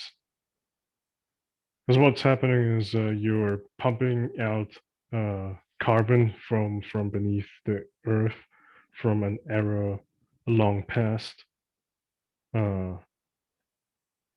and using as a fuel, where it's a very efficient energy source, and that's where you get extra carbon in the air. It's not the breathing or anything, or agricultural or whatever. It's a burning of fossil fuels that's a problem. Burning of fossil fuels. Now, I mean, a lot of the electricity that we get.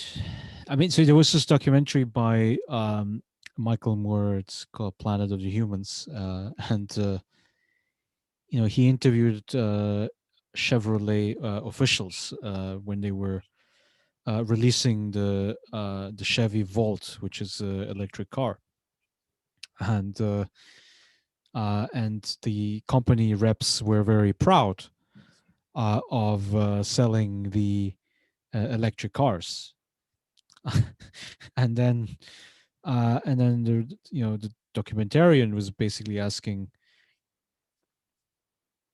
well, where does the electricity come from? And then they say, well, it's produced in the in a local power plant, right? And then the power plant um, burns fossil fuels. I mean, that's I guess the cheapest way to generate the electricity. No, it's not. It's the most efficient one, where you get the most energy out of less input. Also, the uh, yeah, the efficiency is right now is right now the best. Yeah, Even and though fusion, uh, nuclear energy is more efficient and energy wise, but it's not that wild because you have to dig up, you have to mine uranium, and that's a process that's and process it, and uh, and it costs a lot more money than just digging up oil and refine it. And also, you can only use nuclear energy in big reactors, in big power plants, not in personal vehicles. so I had a friend of mine who sent me an article by MIT Technology Review about fusion energy. And of course, MIT is one of the top institutes in the world for research. And they sort of made a big deal out of fusion energy. Do you think that there's a promise for fusion energy? As far as I've heard, um, for next industrial revolution, because industrial revolutions is always fueled by more efficient energy sources, right? First, you have coal that beats um, Animal wood power, and coal. Yeah, draft animals, right? as a yeah, and then comes oil. Oil replaced coal as a much more efficient energy source. And the next step is uh, still waiting. It was supposed to be nuclear energy by fission, by uranium with uranium. It is much more efficient than oil. But as I said, the processing, the mining is more complicated, and Uh, you also have to deal with the nuclear waste. So yeah, the next step is fusion energy, but they always push back the actual uh, uh, implementation by 10 years, every 10 years for the last 60 years or something, because fusion energy was already discovered beginning of last century, if I'm not mistaken. First application was the H bomb, the Tsar bomb. Yeah, that's not a good indication. And yeah, that's is and still the case. And they say, yeah, probably in 10 years from now, we have fusion energy ready. I I don't believe it. I have my doubts. I have my doubts. Although right now, the Chinese are investing a lot of money. China, I think the Chinese are smart people. They may copy a lot, but that was in the past. They come up with their own stuff now. Well, I mean, so far, a lot of the Chinese technology is a copy of the West. I mean, so Of course, you have to start so if you look at from Jack Ma, somewhere. You can't. yeah, if you look at Jack Ma, for instance, I mean, he's getting in trouble now because he criticized the Communist Party, but you know, Alibaba wouldn't be anywhere without the support of the Chinese government because the Chinese government was blocking access to the Chinese market for U.S. technology companies. And a lot of other countries didn't do that, right? I mean, in South America, Southeast Asia, and Europe, right? You all use the same products that we use over here, right? Like Google, Facebook, and so forth. Um, Unfortunately, yeah. yeah. So and that kind of protectionism, I think, was at the essence of Chinese technology companies. Now, but then there's this 5G network that they're putting out, and that I don't know whether it's unique to China, but it's sort of uh, they have refined something which previously existed, and they do that pretty well. And also another thing that I like about Chinese infrastructure is the high-speed rail system because I used to take it when I was in Beijing and Shanghai. Uh, and they went from no high-speed rail to the longest network in the world in a time span of 15 years. Um, and one thing I found very interesting, if you sit inside the high speed train uh, and you look at the display board, which is it displays the station, right, that you go into, and the speed, and they use exactly the same font as the as a German railroad, uh, the I guess ICE or something. Um, and then of course, if you read up on it, you'll see the It's Chinese, German technology. yeah, it's German, French, and Japanese technology because those three countries have the state of the art high speed rail. Um, so I don't know that just gives me an indication of like, okay, the Chinese are good at replicating and they're good at scaling and they're good at refining. right? But that's not the same as innovating, right? The Germans used to be the same. That's how they kickstarted their industrial revolution. They produced exactly the same shit that Britain did, and Britain didn't like it. So uh, they sided with Russia in the First World War, or France, whatever. Yeah. Just kick some German ass. Well, but then the combustion engine, that was a German product, right? Like Mercedes or something like that. Um, that was a German product, and then the Americans were the ones who refined it. With Ford Motor Company, the early 20th century. Um, they Technology always worked that way. It makes no sense to invent the wheel twice. Uh, you would say that that's a phrase in German.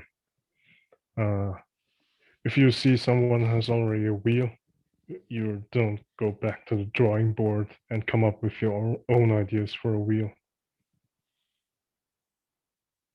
You just copy the wheel the other guy invented,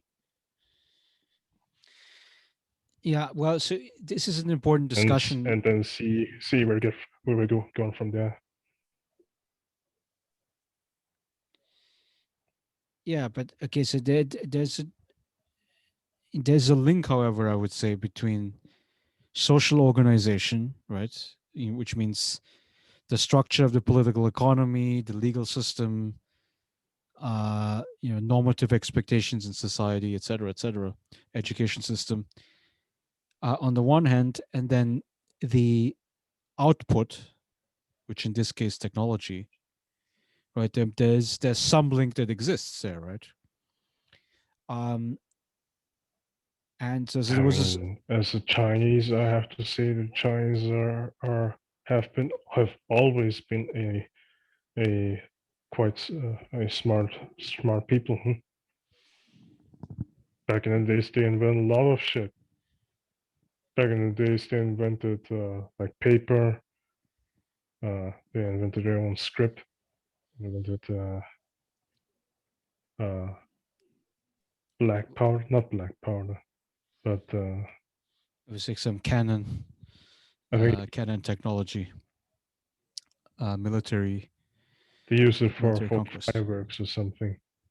They had some military applications for black powder, but they didn't wage a lot of wars just to make full use of it.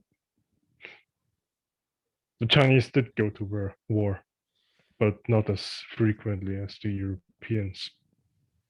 Yeah, so I But when they reckon. go to war, shit's going down. Yeah, well, the time period is very important to discuss here, because if you say 19th century, towards the tail end of the Qing dynasty, that's when they were screwed by the Western powers. But so there was this book by Yep. uh, Dingxin Zhao, or Zhao Dingxin.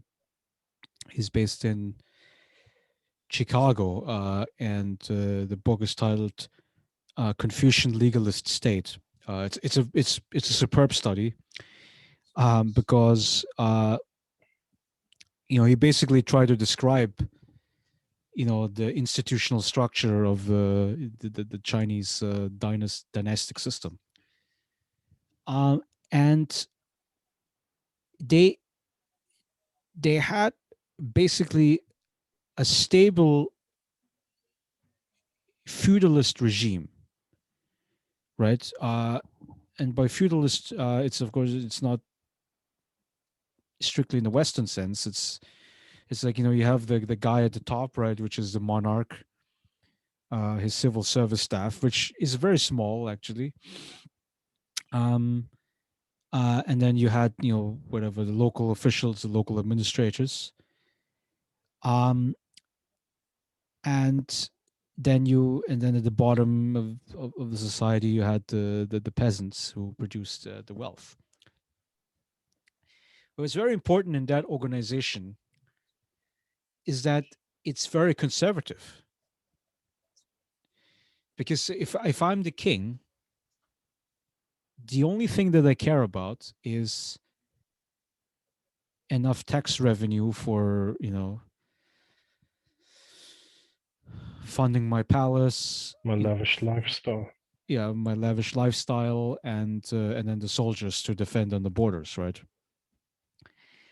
Um, and If it's warring time. yeah, so the only way, but then it's fundamentally a very conservative social organization. So the way for me to gain more tax revenue is by adding more people, and I can add more people by adding more land. Um, so it would be like it's like an it's extensive growth rather than intensive growth, right? Because in order to get intensive growth, I need to increase the factor productivity, right? So basically, every unit of land would have to produce more Cities. food. Um, and the Chinese social organization was conservative to the extent that there was no premium put on new technology. I mean, they did invent new stuff. I mean, as you mentioned with your examples, um, but it wasn't directed to growth. I mean, ultimately, I mean, if we like the basic historical question about like why is the West the rulership? Why is the West the most powerful? Why are the white people sitting at the top of the global hierarchy? Uh, Yeah, but that really happened a couple hundred years ago. It wasn't always that way. yeah, but it has to do with the orientation towards growth.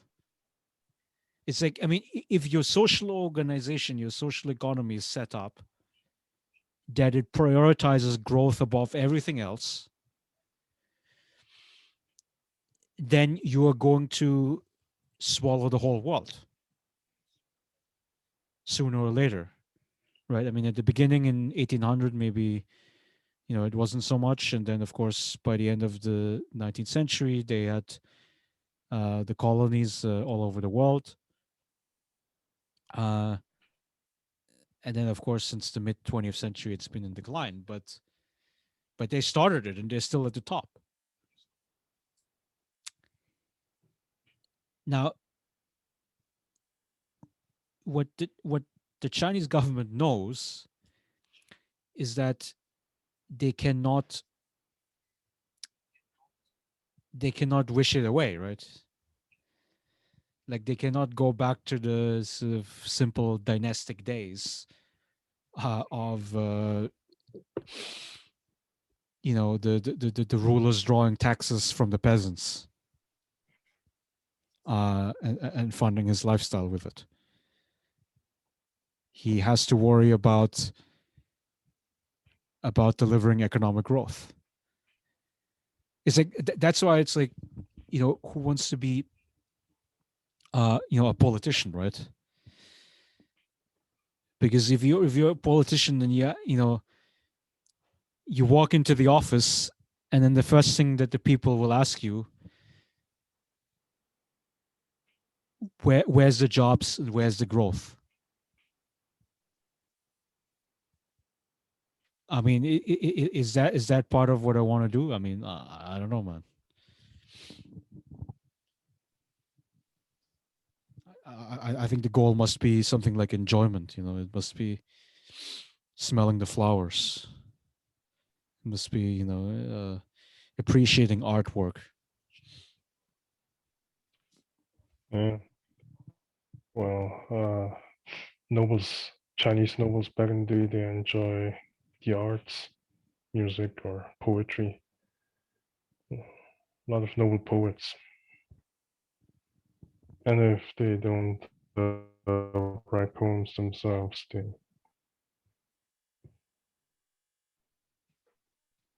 And just like European nobility, they also uh,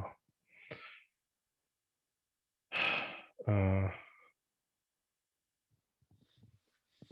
offer patronage for artists. Yeah, and well, so well then would be the counter argument of the capitalist, right?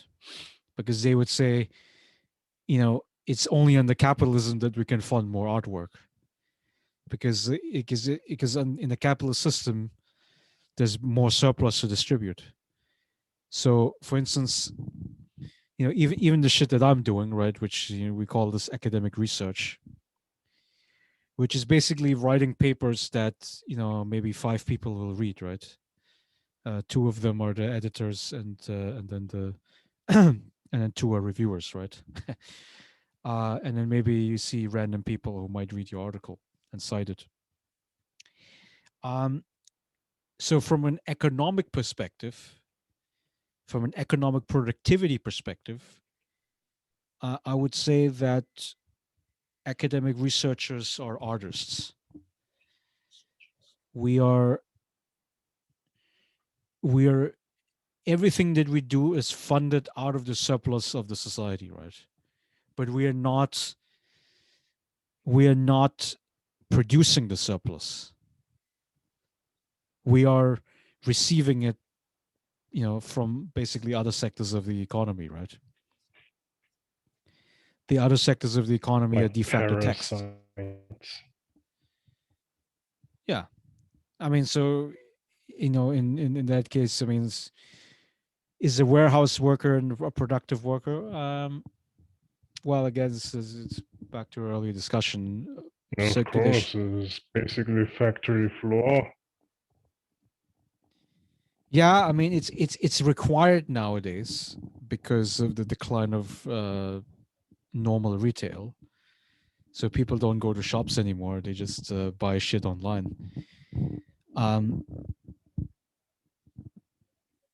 but yeah, I mean, you could say is that's you know may perhaps a productive aspect of the economy. I'm not sure. I mean,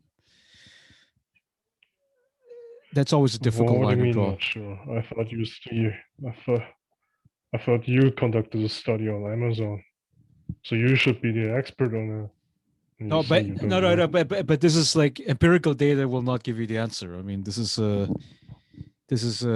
could call it an ideological argument, right? It's like how, Like like some where do wishy-washy I shit. where do I draw the boundaries?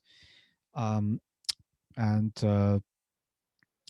if we go back to the Jason Smith argument, he says that warehousing is part of circulation labor, which does not it's not directly productive. I mean, the direct production, like for instance, if you package up dildos, right, or condoms or something like that, or you know handkerchiefs, uh, it's the producers of those products. So did someone pay you to say that? Um, well, I didn't name a company example, so the answer is no. Therefore, um, What was it there or something? Did someone dare you to say that on one of your podcasts? no, but I mean, whatever the example is, I mean, whoever produced that and it goes through through your warehouse, the original producer would technically be in the productive sector, and then yours would be circulatory. But then, is the circulatory aspect is that essential to earning the profits? And the answer is yes, because without the warehouse, there would be like company wouldn't sell shit, right? Um, so yeah, it is if you call warehouse labor productive labor, it is productive labor at one step removed.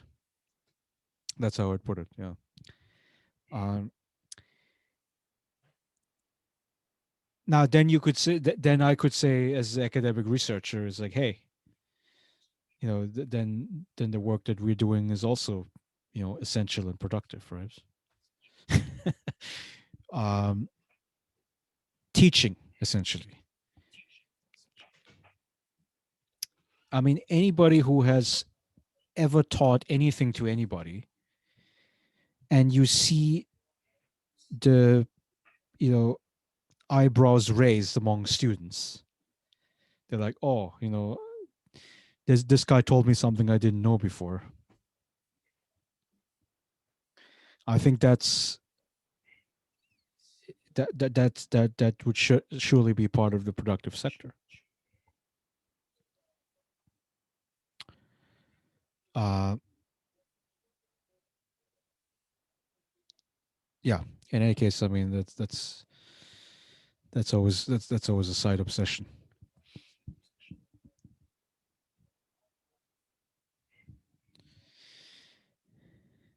Okay.